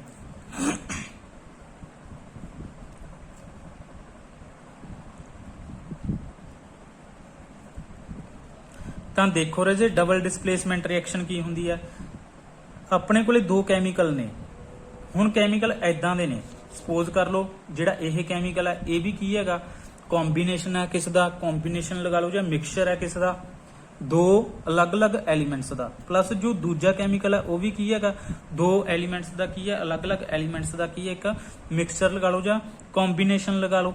ਤਾਂ ਇਸ ਤੋਂ ਰਾਜੇ ਕੀ ਹੋਊਗਾ, ਦੇਖੋ ਡਬਲ ਡਿਸਪਲੇਸਮੈਂਟ ਦੇ ਵਿੱਚ ਕੀ ਹੋਊਗਾ, ਜੋ A ਹੈ A ਕਿਸ ਦੇ ਨਾਲ ਜਾ ਕੇ ਡਿਸਪਲੇਸ ਹੋਊਗਾ, ਲੱਗ ਜੂਗਾ D ਦੇ ਨਾਲ। ਤਾਂ ਬਣ ਜੂਗਾ AD। ਕੀ ਬਣੂਗਾ, AD। ਤਾਂ ਜੋ ਤੁਹਾਡੇ ਕੋਲੇ B ਹੈ ਉਹ ਕਿਸ ਦੇ ਨਾਲ ਲੱਗ ਜੂਗਾ ਰਾਜੇ, ਸੀ ਦੇ ਨਾਲ। ਮਤਲਬ ਕੀ ਹੈ, ਜੋ ਦੋ ਅਲੱਗ-ਅਲੱਗ ਐਲੀਮੈਂਟਸ ਸੀਗੇ ਤਾਂ ਉਹਨਾਂ ਦੇ ਵਿੱਚੋਂ ਜਿਹੜੇ ਮੋਸਟ ਰਿਐਕਟਿਵ ਐਲੀਮੈਂਟਸ ਸੀਗੇ ਉਹਨਾਂ ਨੇ ਕੀ ਕੀਤਾ, ਦੂਸਰੇ ਵੀਕ ਐਲੀਮੈਂਟਸ ਨੂੰ ਕੀ ਕੀਤਾ, ਉੱਥੋਂ ਡਿਸਪਲੇਸ ਕਰਤਾ, ਉਸ ਦੀ ਜਗ੍ਹਾ ਤੇ ਆਪਣੇ ਆਪ ਨੂੰ ਫਿੱਟ ਕੀਤਾ। ਤਾਂ ਇਸ ਤਰ੍ਹਾਂ ਦੀ ਜੋ ਰਿਐਕਸ਼ਨ ਹੁੰਦੀ ਹੈ ਰਾਜੇ, ਉਸ ਨੂੰ ਅਸੀਂ ਕੀ ਕਹਿੰਦੇ ਹਾਂ, ਡਬਲ ਡਿਸਪਲੇਸਮੈਂਟ ਰਿਐਕਸ਼ਨ। ਇਸ ਦੀ ਐਗਜ਼ਾਮਪਲ ਮੈਂ ਤੁਹਾਨੂੰ ਦਿੰਨਾ 2Ki। ਇਸ ਨੂੰ ਕੀ ਕਹਿੰਦੇ ਆ, K ਨੂੰ ਪੋਟਾਸ਼ੀਅਮ। ਬਹੁਤ ਸਾਰੇ ਬੱਚਿਆਂ ਨੂੰ ਸਿੰਬਲ ਨਹੀਂ ਯਾਦ ਹੋਣਗੇ। K ਕਿਸ ਦਾ ਸਿੰਬਲ ਹੁੰਦਾ ਰਾਜੇ, ਪੋਟਾਸ਼ੀਅਮ ਆਇਓਡਾਈਡ ਦਾ ਫਾਰਮੂਲਾ ਹੈ। ਤਾਂ ਬਹੁਤ ਸਾਰੇ ਬੱਚੇ ਸੋਚਦੇ ਰਹਿੰਦੇ ਆ ਕਿ P ਹੈ, ਜੋ ਉਸ ਤੇ P ਤੇ ਪੋਟਾਸ਼ੀਅਮ ਪੈਂਦਾ ਤਾਂ ਉਹ ਮਤਲਬ P ਨੂੰ ਕੀ ਸਮਝ ਲੈਂਦੇ ਆ, ਪੋਟਾਸ਼ੀਅਮ ਸਮਝ ਲੈਂਦੇ ਆ, ਜਦ ਕਿ P ਤੇ ਕੀ ਪੈਂਦਾ ਰਾਜੇ, ਫਾਸਫੋਰਸ ਹੁੰਦਾਗਾ। ਤਾਂ K ਤੇ ਕੀ ਹੁੰਦਾ, ਪੋਟਾਸ਼ੀਅਮ ਹੁੰਦਾ। ਇਹ ਕੀ ਆਪਣੇ ਕੋਲੇ ਐਕੁਅਸ ਸੋਲੂਸ਼ਨ ਹੈਗਾ ਪਲੱਸ ਲੈਡ। ਕੀ ਹੈ ਰਾਜੇ, ਆਪਣੇ ਕੋਲੇ ਲੈਡ ਨਾਈਟ੍ਰੇਟ। ਲੈਡ ਨਾਈਟ੍ਰੇਟ ਦਾ ਸੋਲੂਸ਼ਨ ਹੈ ਰਾਜੇ ਐਕੁਅਸ ਹੈ। ਐਕੁਅਸ ਦਾ ਮਤਲਬ ਪਾਣੀ ਦੇ ਵਿੱਚ ਪਾਇਆ ਹੋਇਆ ਸੋਲੂਸ਼ਨ ਬਣਾਇਆ ਹੋਇਆ। ਇਸ ਕੈਮੀਕਲ ਨੂੰ ਪਾਣੀ ਦੇ ਵਿੱਚ ਪਾ ਕੇ, ਇਸ ਨੂੰ ਵੀ ਪਾਣੀ ਦੇ ਵਿੱਚ ਪਾ ਕੇ ਸੋਲੂਸ਼ਨ ਬਣਾਇਆ ਹੋਇਆ। ਤਾਂ ਇਸ ਤੋਂ ਬਾਅਦ ਰਾਜੇ ਜੋ ਰਿਐਕਸ਼ਨ ਹੋਊਗੀ, ਇਸ ਤੋਂ ਬਾਅਦ ਜੋ ਰਿਐਕਸ਼ਨ ਹੋਊਗੀ, ਜੋ ਪ੍ਰੋਡਕਟ ਬਣੂਗਾ, ਕੀ ਬਣੂਗਾ ਰਾਜੇ, 2KNO3। ਕੀ ਬਣ ਗਿਆ ਰਾਜੇ, 2KNO3। ਮਤਲਬ ਜੋ ਪੋਟਾਸ਼ੀਅਮ ਹੈ, ਪੋਟਾਸ਼ੀਅਮ ਕੀ ਹੈ, ਇੱਕ ਹਾਈਲੀ ਰਿਐਕਟਿਵ ਐਲੀਮੈਂਟ ਹੈ। ਮੋਸਟ ਤੁਹਾਨੂੰ ਕੁਐਸਚਨ ਆਊਗਾ ਰਾਜੇ, ਇਦਾਂ ਦਾ ਕੁਐਸਚਨ ਆ ਸਕਦਾ ਮੈਟਲ ਤੇ ਨਾਨ ਮੈਟਲ ਚੈਪਟਰ ਦੇ ਵਿੱਚ ਹੁੰਦਾ ਇਹ, ਕਿ ਮੋਸਟ ਰਿਐਕਟਿਵ ਮੈਟਲ ਕਿਹੜੀ ਹੈ, ਸਭ ਤੋਂ ਜ਼ਿਆਦਾ ਰਿਐਕਟਿਵ ਮੈਟਲ ਕਿਹੜੀ ਹੈ, ਪੋਟਾਸ਼ੀਅਮ ਹੈ ਰਾਜੇ। ਠੀਕ ਹੈ, ਤਾਂ ਤੁਸੀਂ ਆਨਸਰ ਦੇਣਾ ਪੋਟਾਸ਼ੀਅਮ। ਕਈ ਵਾਰ ਕੀ ਦਿੱਤਾ ਹੁੰਦਾ, 4 ਆਪਸ਼ਨਾਂ ਦੇ ਦਿੱਤੀਆਂ ਜਾਂਦੀਆਂ, ਕੁਐਸਚਨ ਪੁੱਛਿਆ ਜਾਂਦਾ ਮੋਸਟ ਰਿਐਕਟਿਵ ਐਲੀਮੈਂਟ ਬੋਲ ਦਿੱਤਾ ਜਾਂਦਾ ਜਾਂ ਮੈਟਲ ਬੋਲ ਦਿੱਤਾ ਜਾਂਦਾ। ਦੋ ਅਲੱਗ-ਅਲੱਗ ਕੀ ਦਿੱਤੀਆਂ ਜਾਂਦੀਆਂ, ਤੁਹਾਨੂੰ ਆਪਸ਼ਨ ਦਿੱਤੀਆਂ ਜਾਂਦੀਆਂ। ਪੋਟਾਸ਼ੀਅਮ, ਮਰਕਰੀ ਦੇ ਦਿੱਤੀ ਜਾਂਦੀ ਹੈ, ਕਾਪਰ ਦੇ ਦਿੱਤਾ ਜਾਂਦਾ ਤੇ ਹਾਈਡਰੋਜਨ ਦੇ ਦਿੱਤੀ ਜਾਂਦੀ ਹੈ। ਤਾਂ ਤੁਸੀਂ ਕਿਹੜਾ ਆਨਸਰ ਲਗਾਉਣਾ, ਕੋਈ ਵੀ ਆਪਸ਼ਨ ਦਿੱਤੀ ਹੋਵੇ ਬਟ ਉਸ ਦੇ ਵਿੱਚ ਤੁਹਾਨੂੰ K ਸਾਈਨ ਦਿੱਤਾ ਹੋਊਗਾ, ਪੋਟਾਸ਼ੀਅਮ ਦਿੱਤਾ ਹੋਊਗਾ, ਤਾਂ ਤੁਸੀਂ ਚੁੱਪਚਾਪ ਕੀ ਕਰਨਾਗਾ, ਪੋਟਾਸ਼ੀਅਮ ਸਾਈਨ ਨੂੰ ਟਿਕ ਕਰ ਦੇਣਾ ਹੈ। ਤਾਂ ਰਾਜੇ ਦੇਖੋ ਕੀ ਬਣਿਆ ਆਪਣੇ ਕੋਲੇ, ਪੋਟਾਸ਼ੀਅਮ ਨੇ ਕੀ ਕੀਤਾ, K ਨੇ ਕੀ ਕੀਤਾ, ਇੱਥੋਂ ਲੈਡ ਨੂੰ ਰਿਲੀਜ਼ ਕਰਤਾ। ਤਾਂ ਕੀ ਬਣ ਗਿਆ, ਪੋਟਾਸ਼ੀਅਮ ਨਾਈਟ੍ਰੇਟ। ਤਾਂ ਜਿਹੜਾ ਤੁਹਾਡੇ ਕੋਲੇ ਲੈਡ ਹੈ, ਲੈਡ ਕੀ ਬਣ ਜੂਗਾ ਤੁਹਾਡੇ ਕੋਲੇ ਰਾਜੇ, ਲੈਡ ਆਇਓਡਾਈਡ। ਕੀ ਬਣੂਗਾ, ਲੈਡ ਆਇਓਡਾਈਡ। ਤਾਂ P ਵੀ ਕਿਸ ਦਾ ਸਾਈਨ ਹੁੰਦਾ ਰਾਜੇ, ਇਹ ਧਿਆਨ ਚ ਰੱਖਣਾ ਹੈ। P ਵੀ ਹੁੰਦਾ ਆਪਣੇ ਕੋਲੇ ਲੈਡ ਆਇਓਡਾਈਡ। ਲੈਡ ਹੁੰਦਾ P ਵੀ, ਮੈਟਲ ਹੁੰਦੀ ਹੈ ਲੈਡ ਇੱਕ। ਤਾਂ ਇਹ ਕਿਸ ਫਾਰਮ ਦੇ ਵਿੱਚ ਹੈ ਰਾਜੇ, ਤੁਹਾਡੇ ਕੋਲੇ ਸੋਲਿਡ ਫਾਰਮ ਦੇ ਵਿੱਚ। ਮਤਲਬ ਜਿਸ ਤਰ੍ਹਾਂ ਮੈਂ ਤੁਹਾਨੂੰ ਪਹਿਲਾਂ ਦੱਸਿਆ, ਇਹ ਪਾਊਡਰ ਫਾਰਮ ਦੇ ਵਿੱਚ ਜਾਂ ਗਾਰ ਬਣ ਕੇ ਨੀਚੇ ਬੈਠ ਜੂਗਾ ਕੈਮੀਕਲ ਰਿਐਕਸ਼ਨ ਦੇ ਵਿੱਚ। ਤਾਂ ਰਾਜੇ ਇਹ ਹੁੰਦੀ ਹੈ ਡਬਲ ਡਿਸਪਲੇਸਮੈਂਟ ਰਿਐਕਸ਼ਨ। ਤਾਂ ਇਸ ਦੇ ਬੇਸ ਤੇ ਅਸੀਂ ਜੋ ਤੁਹਾਡਾ ਕੁਐਸਚਨ ਆਇਆ ਹੋਇਆ ਉਸ ਨੂੰ ਸੋਲਵ ਕਰਦੇ ਹਾਂ। ਤਾਂ ਰਾਜੇ ਦੇਖੋ ਕੁਐਸਚਨ ਤੁਹਾਡਾ ਕੀ ਹੈਗਾ, ਤੁਹਾਨੂੰ ਇੱਕ ਕੈਮੀਕਲ ਰਿਐਕਸ਼ਨ ਦਿੱਤੀ ਹੋਈ ਹੈ। ਕਿਹੜੀ ਕੈਮੀਕਲ ਰਿਐਕਸ਼ਨ ਦਿੱਤੀ ਹੈ ਰਾਜੇ, ਤੁਹਾਨੂੰ 4M + 3O2। ਉਸ ਤੋਂ ਬਾਅਦ ਕੀ ਬਣਦਾ, ਦੇਖੋ 4M, 1 ਮਿੰਟ ਮੈਂ ਤੁਹਾਨੂੰ ਸ਼ੋਅ ਕਰੂੰਗਾ। ਤਾਂ ਤੁਹਾਡੇ ਕੋਲੇ ਦੇਖੋ ਰਾਜੇ ਇਹ ਰਿਐਕਸ਼ਨ ਦਿੱਤੀ ਹੋਈ ਹੈ, ਜੋ ਤੁਹਾਨੂੰ ਪੇਪਰ ਦੇ ਵਿੱਚ, ਐਗਜ਼ਾਮ ਦੇ ਵਿੱਚ ਪਿਛਲੀ ਵਾਰ ਆਈ ਸੀ। ਤਾਂ ਇਟ ਮੀਨਸ ਇਸ ਦਾ ਮਤਲਬ ਕੀ ਹੈ, ਦੇਖੋ ਰਾਜੇ, ਦੇਖੋ ਇਹ ਕੀ ਹੈ, ਆਪਣੇ ਕੋਲੇ ਕੋਈ ਰਿਐਕਟੈਂਟ A ਹੈ, ਆ ਕੀ ਆਪਣੇ ਕੋਲੇ ਕੋਈ ਰਿਐਕਟੈਂਟ B ਹੈ। ਤਾਂ ਰਜੇ ਤੁਸੀਂ ਸਿੰਪਲ ਦੇਖੋ, ਦੋਨੋਂ ਚੀਜ਼ਾਂ ਕੀ ਕਰ ਰਹੀਆਂ ਨੇ, ਕੰਬਾਈਨ ਕਰ ਰਹੀਆਂ। ਕੀ ਦੇਖੋ, ਆ ਚੀਜ਼ ਨੂੰ ਦੇਖੋ, ਪ੍ਰੋਡਕਟ ਨੂੰ, M ਕੀ ਬਣ ਗਿਆ, O3, M2O3। ਤਾਂ ਰਜੇ ਮਤਲਬ ਇੱਥੋਂ M ਤੇ ਇੱਥੋਂ ਕੀ O ਕੀ ਕੀਤਾ, ਕੰਬਾਈਨ ਕੀਤਾ। ਤਾਂ ਉਸ ਤੋਂ ਬਾਅਦ ਇਸ ਨੂੰ ਬੈਲੈਂਸ ਕੀਤਾ ਹੋਇਆ। ਤਾਂ ਤੁਸੀਂ ਦੇਖੋ ਕੰਬਾਈਨ ਕੀਤਾ, ਤਾਂ ਜਿਸ ਦੇ ਵਿੱਚ, ਜਿਸ ਰਿਐਕਸ਼ਨ ਦੇ ਵਿੱਚ ਕੀ ਹੁੰਦਾ ਸੀ, ਕੰਬਾਈਨ ਹੁੰਦੇ ਸੀ ਦੋ ਐਲੀਮੈਂਟਸ ਜਾਂ ਦੋ ਅਲੱਗ-ਅਲੱਗ ਕੈਮੀਕਲ। ਉਸ ਰਿਐਕਸ਼ਨ ਨੂੰ ਅਸੀਂ ਕੀ ਕਹਿੰਦੇ ਸੀ ਰਾਜੇ, ਕੰਬੀਨੇਸ਼ਨ ਰਿਐਕਸ਼ਨ। ਜਿਸ ਤਰ੍ਹਾਂ ਮੈਂ ਫਸਟ ਸਮਝਾਈ ਸੀ ਕਿ ਤੁਹਾਨੂੰ, ਸੋਡੀਅਮ ਤੇ ਕਲੋਰੀਨ ਕੀ ਕਰਕੇ ਕੰਬਾਈਨ ਕਰ ਗਏ। ਤਾਂ ਇਸ ਰਿਐਕਸ਼ਨ ਨੂੰ ਅਸੀਂ ਕੀ ਕਹਿੰਦੇ ਸੀ ਰਾਜੇ, ਕੰਬੀਨੇਸ਼ਨ ਰਿਐਕਸ਼ਨ। ਤਾਂ ਇਸ ਦੇ ਵਿੱਚੋਂ ਸਿੰਪਲ ਸਿੱਧਾ ਫੰਡਾ ਸੀਗਾ। ਤਾਂ ਤੁਸੀਂ ਜੋ ਆਨਸਰ ਸੀਗਾ ਇਸ ਦੇ ਵਿੱਚ ਕੀ ਸੀਗਾ ਤੁਹਾਡਾ, ਦੇਖੋ ਕੰਬੀਨੇਸ਼ਨ। ਪਹਿਲਾ ਮੈਂ ਤੁਹਾਨੂੰ ਦੱਸਦਾ, ਪਹਿਲੀ ਆਪਸ਼ਨ ਕੀ ਹੈ, combination reaction as well as reduction reaction, decomposition reaction as well as oxidation reaction as well as displacement reaction, combination reaction as well as oxidation reaction। ਤਾਂ ਰਜੇ ਦੇਖੋ ਹੁਣ ਵੀ ਬਹੁਤ ਸਾਰੇ ਬੱਚੇ ਕਨਫਿਊਜ਼ ਹੋ ਰਹੇ ਹੋਣਗੇ ਕਿ ਕੰਬੀਨੇਸ਼ਨ ਸਰ ਪਹਿਲੀ ਦੇ ਵਿੱਚ ਵੀ ਦਿੱਤਾ, ਕੰਬੀਨੇਸ਼ਨ ਸਰ ਫੋਰਥ ਦੇ ਵਿੱਚ ਵੀ ਦਿੱਤਾ। ਚਲੋ ਮੰਨ ਲਿਆ ਕਿ ਅਸੀਂ ਜੋ ਵਿਚਲੀਆਂ ਦੋ ਆਪਸ਼ਨ ਨੇ ਉਹ ਕੀ ਨੇ, ਕਿ ਰੋਂਗ ਹੋ ਗਈਆਂ। ਤਾਂ ਇਹਨਾਂ ਦੇ ਵਿੱਚ ਕਨਫਿਊਜ਼ ਹੋ ਰਹੇ ਹੋਣਗੇ। ਤਾਂ ਰਜੇ ਕੰਬੀਨੇਸ਼ਨ ਤਾਂ ਮਤਲਬ ਕੰਬਾਈਨ ਤਾਂ ਹੋ ਰਿਹਾ, ਕੰਬੀਨੇਸ਼ਨ ਤੁਸੀਂ ਚੈੱਕ ਕਰਨਾ, ਦੋ ਐਲੀਮੈਂਟ ਕੰਬਾਈਨ ਹੋ ਰਿਹਾ। ਉਸ ਤੋਂ ਬਾਅਦ ਕੀ ਹੈਗਾ ਰਜੇ, ਦੇਖੋ ਆਕਸੀਡੇਸ਼ਨ। ਇਸ ਦੇ ਵਿੱਚ ਕੀ ਹੋ ਰਹੀ ਹੈ, ਤੁਹਾਡੇ ਕੋਲੇ ਜੋ ਰਿਐਕਸ਼ਨ ਹੈ ਤੁਹਾਡੇ ਕੋਲੇ ਰਜੇ ਲਿਖੀ ਸੀ ਮੈਂ, ਦੇਖੋ ਇਸ ਰਿਐਕਸ਼ਨ ਦੇ ਵਿੱਚ ਕੀ ਹੈ, ਜੋ ਤੁਹਾਡੇ ਕੋਲੇ ਕੋਈ ਵੀ ਮੈਟਲ ਹੈ ਤੇ ਉਹ ਆਕਸੀਜਨ ਦੇ ਨਾਲ ਰਿਐਕਟ ਕਰਕੇ ਮਤਲਬ ਆਕਸੀਜਨ ਦੇ ਨਾਲ ਕੰਬਾਈਨ ਹੋ ਰਹੀ ਹੈ, ਜਿੱਥੇ ਆਕਸੀਜਨ ਦੀ ਐਡੀਸ਼ਨ ਹੁੰਦੀ ਹੈ, ਮਤਲਬ ਇੱਥੇ ਆਕਸੀਜਨ ਦੀ ਐਡੀਸ਼ਨ ਹੋਈ ਹੈ ਮੈਟਲ ਦੇ ਨਾਲ, ਇਸ ਰਿਐਕਸ਼ਨ ਨੂੰ ਰਾਜੇ ਅਸੀਂ ਕੀ ਕਹਿੰਦੇ ਆ ਆਕਸੀਡੇਸ਼ਨ ਰਿਐਕਸ਼ਨ। ਜਿੱਥੇ ਆਕਸੀਜਨ ਦੀ ਐਡੀਸ਼ਨ ਹੁੰਦੀ ਹੈ ਇੱਥੇ ਆਕਸੀਜਨ ਇਸ ਮੈਟਲ ਦੇ ਨਾਲ ਅਟੈਚ ਹੋਈ ਹੈ, ਤਾਂ ਇਹ ਕਿਹੜੀ ਰਿਐਕਸ਼ਨ ਹੈ ਆਕਸੀਡੇਸ਼ਨ ਰਿਐਕਸ਼ਨ ਹੈਗੀ ਰਾਜੇ। ਤਾਂ ਇਹ ਕੰਬੀਨੇਸ਼ਨ ਤੇ ਐਜ਼ ਵੈਲ ਐਜ਼ ਕਿਹੜੀ ਰਿਐਕਸ਼ਨ ਆ ਰਾਜੇ ਆਕਸੀਡੇਸ਼ਨ ਰਿਐਕਸ਼ਨ। ਤਾਂ ਰਾਜੇ ਇਹ ਤੁਹਾਡਾ ਸੀਗਾ ਫਸਟ ਦਾ ਆਨਸਰ। ਉਸ ਤੋਂ ਬਾਅਦ ਰਾਜੇ ਆ ਜਾਓ ਤੁਹਾਡੇ ਕੋਲੇ ਇੰਡੀਕੇਟਰ ਐਜ਼ ਵੈਲ ਇੰਡੀਕੇਟਰ ਵਿਚ ਟਰਨ ਰੈੱਡ ਇਨ ਐਸਿਡਿਕ ਸੋਲਿਊਸ਼ਨ।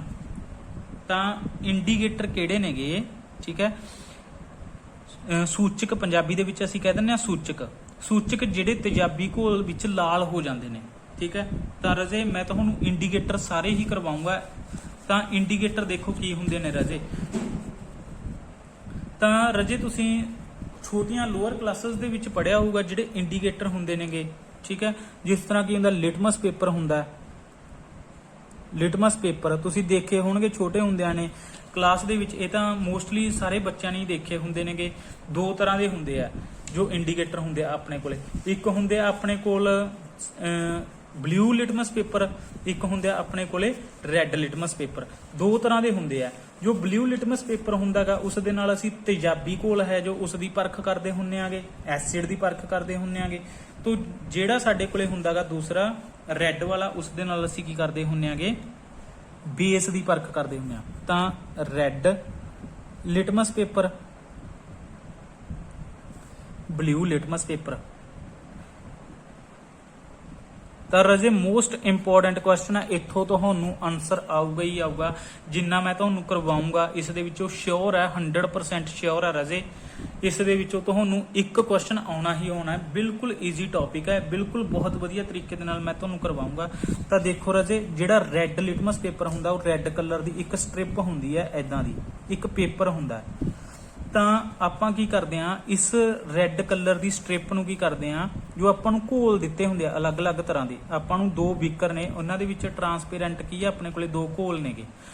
ਅਸੀਂ ਪਤਾ ਕਰਨਾ ਚਾਹੁੰਦੇ ਆ ਕਿਸੇ ਦੇ ਵਿੱਚ ਕੀ ਹੈ ਐਸਿਡ ਹੈ, ਕਿਸੇ ਦੇ ਵਿੱਚ ਕੀ ਹੈ ਬੇਸ ਹੈ, ਮਤਲਬ ਕਿਸੇ ਦੇ ਵਿੱਚ ਤੇਜ਼ਾਬ ਹੈ, ਕਿਸੇ ਦੇ ਵਿੱਚ ਕੀ ਹੈ ਸਾਡੇ ਕੋਲੇ ਖਾਰ ਕਹਿ ਦਿੰਦੇ ਆ ਜਿਹਨੂੰ ਅਸੀਂ, ਜਾਂ ਕੋੜਾ ਮਟੀਰੀਅਲ ਕਹਿ ਦਿੰਦੇ ਆ ਜਿਨ੍ਹਾਂ ਦਾ ਸਵਾਦ ਬਿਟਰ ਹੁੰਦਾ, ਮਤਲਬ ਜਿਨ੍ਹਾਂ ਨੂੰ ਅਸੀਂ ਇੰਗਲਿਸ਼ ਦੇ ਵਿੱਚ ਬੇਸ ਕਹਿੰਦੇ ਆ।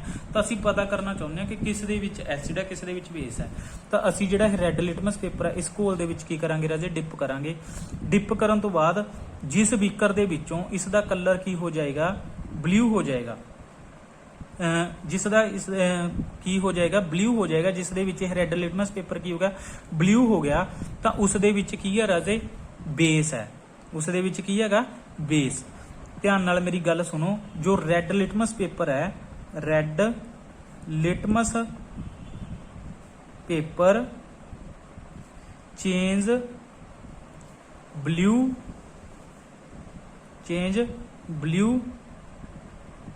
in color with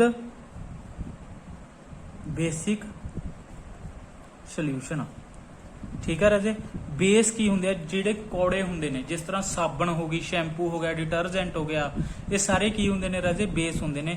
ਅਗਰ ਤੁਸੀਂ ਰੈੱਡ ਲਿਟਮਸ ਪੇਪਰ ਨੂੰ ਕੀ ਕਰੋਗੇ ਰਾਜੇ ਕਿਸੇ ਬੇਸਿਕ ਸੋਲੂਸ਼ਨ ਦੇ ਵਿੱਚ ਪਾਓਗੇ ਤਾਂ ਉਸ ਦਾ ਕਲਰ ਹੈ ਜੋ ਕੀ ਹੋ ਜਾਊਗਾ ਬਲੂ ਹੋ ਜਾਊਗਾ। ਤਾਂ ਗੱਲ ਯਾਦ ਰੱਖਣੀ ਹੈ, ਜੋ ਰੈੱਡ ਲਿਟਮਸ ਪੇਪਰ ਹੈ ਕਿਸ ਦੇ ਨਾਲ ਚੇਂਜ ਹੁੰਦਾ ਉਹ ਬਲੂ ਕਲਰ ਦੇ ਵਿੱਚ ਬੇਸ ਦੇ ਨਾਲ। ਤਾਂ ਦੂਸਰਾ ਰਾਜੇ blue litmus paper, blue litmus paper change into red colour ਕਿਸ ਦੇ ਨਾਲ ਵਿਦ ਐਸਿਡਿਕ ਸੋਲੂਸ਼ਨ। ਕਿਸ ਦੇ ਨਾਲ ਰਾਜੇ ਐਸਿਡਿਕ ਸੋਲੂਸ਼ਨ ਦੇ ਨਾਲ। ਐਸਿਡ ਕੀ ਕਰਦੇ ਆ ਬਲੂ ਲਿਟਮਸ ਪੇਪਰ ਨੂੰ ਰੈੱਡ ਲਿਟਮਸ ਪੇਪਰ ਦੇ ਵਿੱਚ ਕੀ ਕਰ ਦਿੰਦੇ ਆ ਚੇਂਜ ਕਰ ਦਿੰਦੇ ਆ। ਜੋ ਬੇਸ ਹੁੰਦੇ ਆ ਬੇਸ ਕੀ ਕਰਦੇ ਹੈਗੇ ਜੋ ਬੇਸ ਹੁੰਦੇ ਨੇਗੇ ਉਹ ਰੈੱਡ ਲਿਟਮਸ ਪੇਪਰ ਨੂੰ ਬਲੂ ਦੇ ਵਿੱਚ ਚੇਂਜ ਕਰਦੇ ਆ। ਇਹ ਤੁਸੀਂ ਯਾਦ ਰੱਖਣਾ ਹੈ। ਇਹ ਤਾਂ ਹੈਗਾ ਸਿੰਪਲ ਰਾਜੇ, ਇੱਥੋਂ ਤੱਕ ਤੁਹਾਨੂੰ ਜੋ ਕੁਐਸਚਨ ਆਉਣ ਦੇ ਚਾਂਸ ਨੇ ਸਿਰਫ 10% ਨੇ।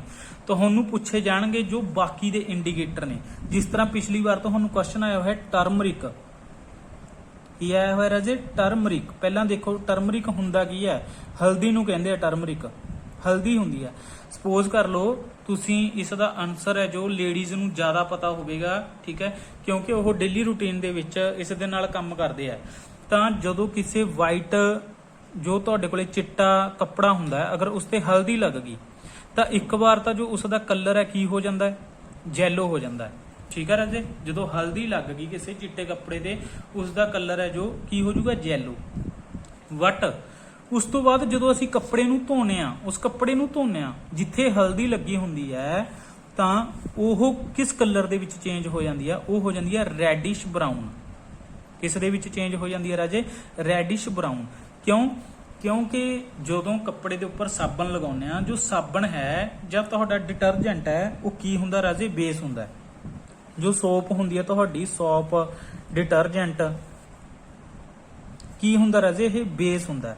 ਤਾਂ ਤੁਸੀਂ ਇੱਕ ਗੱਲ ਧਿਆਨ ਚ ਰੱਖਣੀ ਹੈ ਕਿ ਜਿਹੜੀ ਟਰਮਰਿਕ ਹੈ ਤਾਂ ਉਹ ਬੇਸ ਦੇ ਨਾਲ ਕਿਹੜਾ ਕਲਰ ਦਿੰਦੀ ਹੈ ਰਾਜੇ, ਰੈਡਿਸ਼ ਬਰਾਊਨ।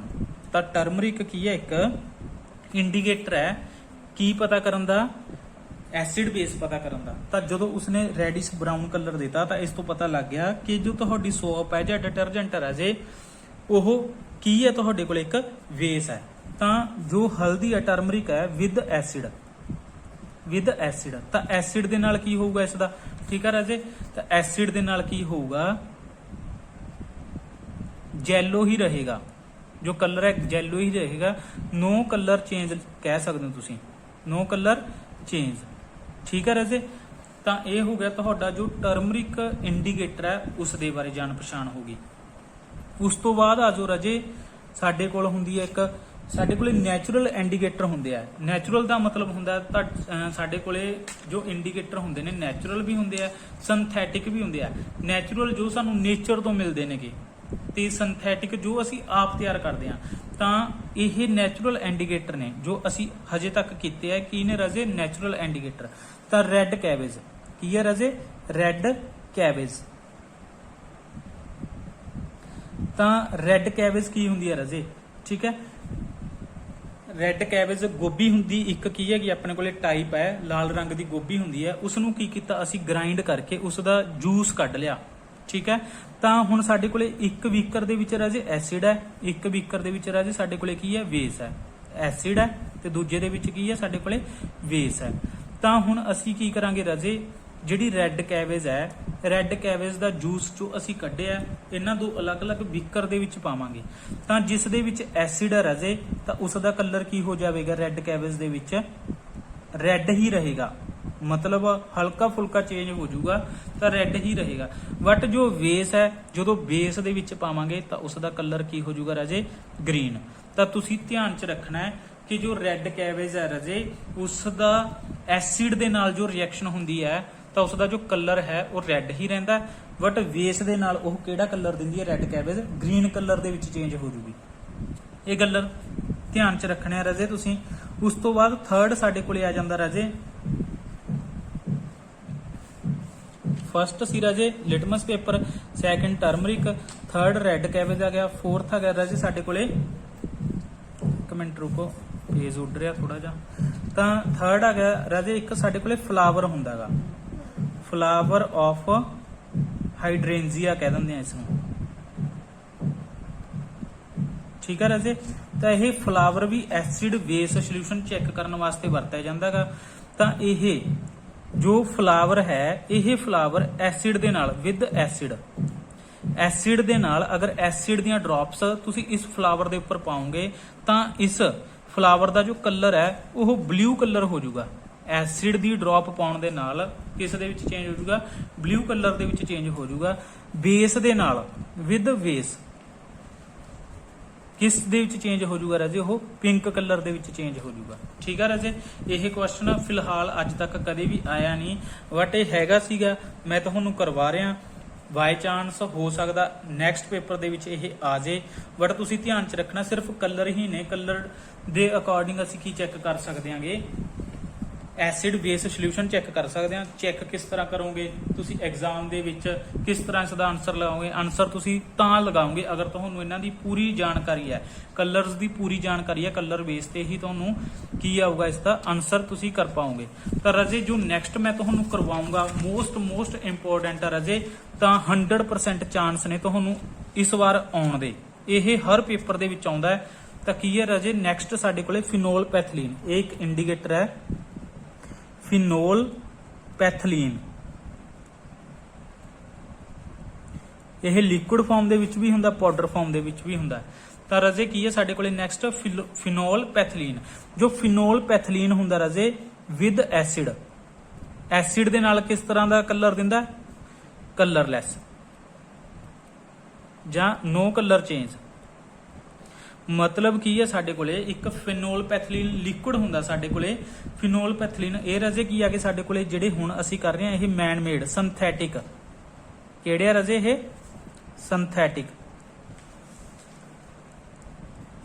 ਸਿੰਥੈਟਿਕ ਇੰਡੀਕੇਟਰ ਕਰ ਰਹੇ ਹਾਂ ਹੁਣ ਅਸੀਂ, ਜਿਨ੍ਹਾਂ ਨੂੰ ਅਸੀਂ ਲੈਬ ਦੇ ਵਿੱਚ ਬਣਾਇਆ ਹੈਗਾ ਇਸ ਦੇ ਲਈ, ਐਸਿਡ ਬੇਸ ਦੀ ਟੈਸਟਿੰਗ ਦੇ ਲਈ।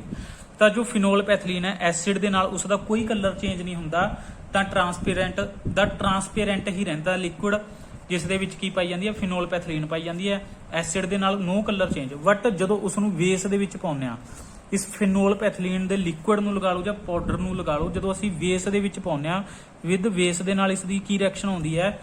ਤਾਂ ਤੁਹਾਡਾ ਜੋ ਸੋਲੂਸ਼ਨ ਹੈ ਟਰਾਂਸਪੇਰੈਂਟ ਤੋਂ ਕਿਸ ਦੇ ਵਿੱਚ ਚੇਂਜ ਹੋ ਜਾਊਗਾ ਰਾਜੇ? ਕਿਸ ਦੇ ਵਿੱਚ ਚੇਂਜ ਹੋ ਜਾਊਗਾ? ਪਿੰਕ ਕਲਰ ਦੇ ਵਿੱਚ। ਰਾਜੇ ਮੋਸਟ ਇੰਪੋਰਟੈਂਟ ਕੁਐਸਚਨ ਹੈ, 100% ਇਸ ਵਾਰੀ ਤੁਹਾਨੂੰ ਇਹ ਕੁਐਸਚਨ ਦੇਖਣ ਨੂੰ ਮਿਲੂਗਾ ਕਿ ਫਿਨੋਲ ਪੈਥਲੀਨ ਐਸਿਡ ਦੇ ਨਾਲ ਕੀ ਟੈਸਟ ਦਿੰਦੀ ਹੈ? ਨੋ ਕਲਰ ਚੇਂਜ, ਕੋਈ ਕਲਰ ਨਹੀਂ ਆਉਂਦਾ ਸੋਲੂਸ਼ਨ ਦਾ, ਬਟ ਵੇਸ ਦੇ ਵਿੱਚ ਜਦੋਂ ਇਸ ਨੂੰ ਪਾਉਂਦੇ ਆ ਤਾਂ ਇਹ ਕਿਸ ਦੇ ਵਿੱਚ ਚੇਂਜ ਕਰ ਦਿੰਦੀ ਹੈ ਰਾਜੇ? ਪਿੰਕ ਕਲਰ ਦੇ ਵਿੱਚ ਚੇਂਜ ਕਰ ਦਿੰਦੀ ਹੈ। ਤਾਂ ਉਸ ਤੋਂ ਬਾਅਦ ਰਾਜੇ ਸੈਕਿੰਡ ਟਾਈਪ ਆਈ ਹੈ ਸਾਡੇ ਕੋਲੇ ਜੋ ਸਿੰਥੈਟਿਕ ਨੇ, ਮਿਥਾਈਲ ਔਰੇਂਜ। ਮਿਥਾਈਲ ਔਰੇਂਜ ਤਾਂ ਜੋ ਮਿਥਾਈਲ ਔਰੇਂਜ ਹੁੰਦਾ ਹੈ ਇਹ ਔਰੇਂਜ ਕਲਰ ਦਾ ਹੀ ਹੁੰਦਾ ਰਾਜੇ, ਕਲਰ ਇਸ ਦਾ ਪਤਾ ਹੀ ਚੱਲ ਰਿਹਾ ਸਾਨੂੰ ਔਰੇਂਜ। ਤਾਂ ਜਦੋਂ ਇਸ ਨੂੰ ਐਸਿਡਿਕ ਸੋਲੂਸ਼ਨ ਦੇ ਵਿੱਚ ਪਾਇਆ ਜਾਂਦਾ ਹੈ, ਐਸਿਡਿਕ ਸੋਲੂਸ਼ਨ ਦੇ ਵਿੱਚ ਇਹ ਕਿਹੜਾ ਕਲਰ ਦਿੰਦਾ? ਸਾਨੂੰ ਰੈੱਡ ਕਲਰ ਦਿੰਦਾ ਰਾਜੇ। ਕਿਹੜਾ ਕਲਰ ਦਿੰਦਾ ਸਾਨੂੰ? ਇਹ ਰੈੱਡ ਕਲਰ। ਬਟ ਬੇਸ ਦੇ ਨਾਲ ਇਹ ਸਾਨੂੰ ਕਿਹੜਾ ਕਲਰ ਦਊਗਾ ਰਾਜੇ? ਬੇਸ ਦੇ ਨਾਲ ਕੀ ਹੋਊਗਾ ਰਾਜੇ? ਇਹ ਸਾਨੂੰ ਤਾਂ ਦੇਖੋ ਐਸਿਡ ਦੇ ਨਾਲ ਇਹ ਸਾਨੂੰ ਕਿਹੜਾ ਕਲਰ ਦੇ ਰਿਹਾਗਾ? Red colour. ਤਾਂ ਬੇਸ ਦੇ ਨਾਲ ਇਹ ਸਾਨੂੰ ਕਿਹੜਾ ਕਲਰ ਦਊਗਾ ਰਾਜੇ? ਇਹ ਯੈਲੋ ਕਲਰ ਦੇ ਵਿੱਚ ਚੇਂਜ ਹੋ ਜਾਂਦਾ। ਠੀਕ ਹੈ ਰਾਜੇ, ਕਿਸ ਦੇ ਵਿੱਚ ਚੇਂਜ ਹੋ ਜਾਂਦਾ? ਇਹ ਯੈਲੋ ਕਲਰ ਦੇ ਵਿੱਚ। ਤਾਂ ਰਾਜੇ ਇਸ ਦਾ ਇੱਕ ਹੋਰ ਮੇਰੇ ਕੋਲੇ ਜੋ ਕਨਸੈਪਟ ਹੈ ਉਹ ਤੁਹਾਨੂੰ ਮੈਂ ਦੱਸਦਾ, ਤਾਂ ਤੁਸੀਂ ਇੱਕ ਵਾਰੀ ਇੱਕ ਵਾਰ ਦੇ ਲਈ 10 ਸੈਕਿੰਡ ਦੇ ਲਈ ਇਹਨਾਂ ਨੂੰ ਪੜ੍ਹ ਕੇ ਦੇਖੋ, ਲਰਨ ਕਰੋ। ਤਾਂ ਰਾਜੇ ਜੋ ਤੁਹਾਨੂੰ ਮੈਂ ਦੱਸਣਾ ਚਾਹੁੰਦਾਗਾ ਕਿ ਤੁਹਾਡੇ ਕੋਲ ਇੱਕ ਸਕੇਲ ਹੁੰਦਾ ਜਿਸ ਨੂੰ ਅਸੀਂ ਕੀ ਕਹਿੰਦੇ ਆ? PH scale. ਕੀ ਕਹਿੰਦੇ ਆ ਉਸ ਨੂੰ ਅਸੀਂ? PH scale.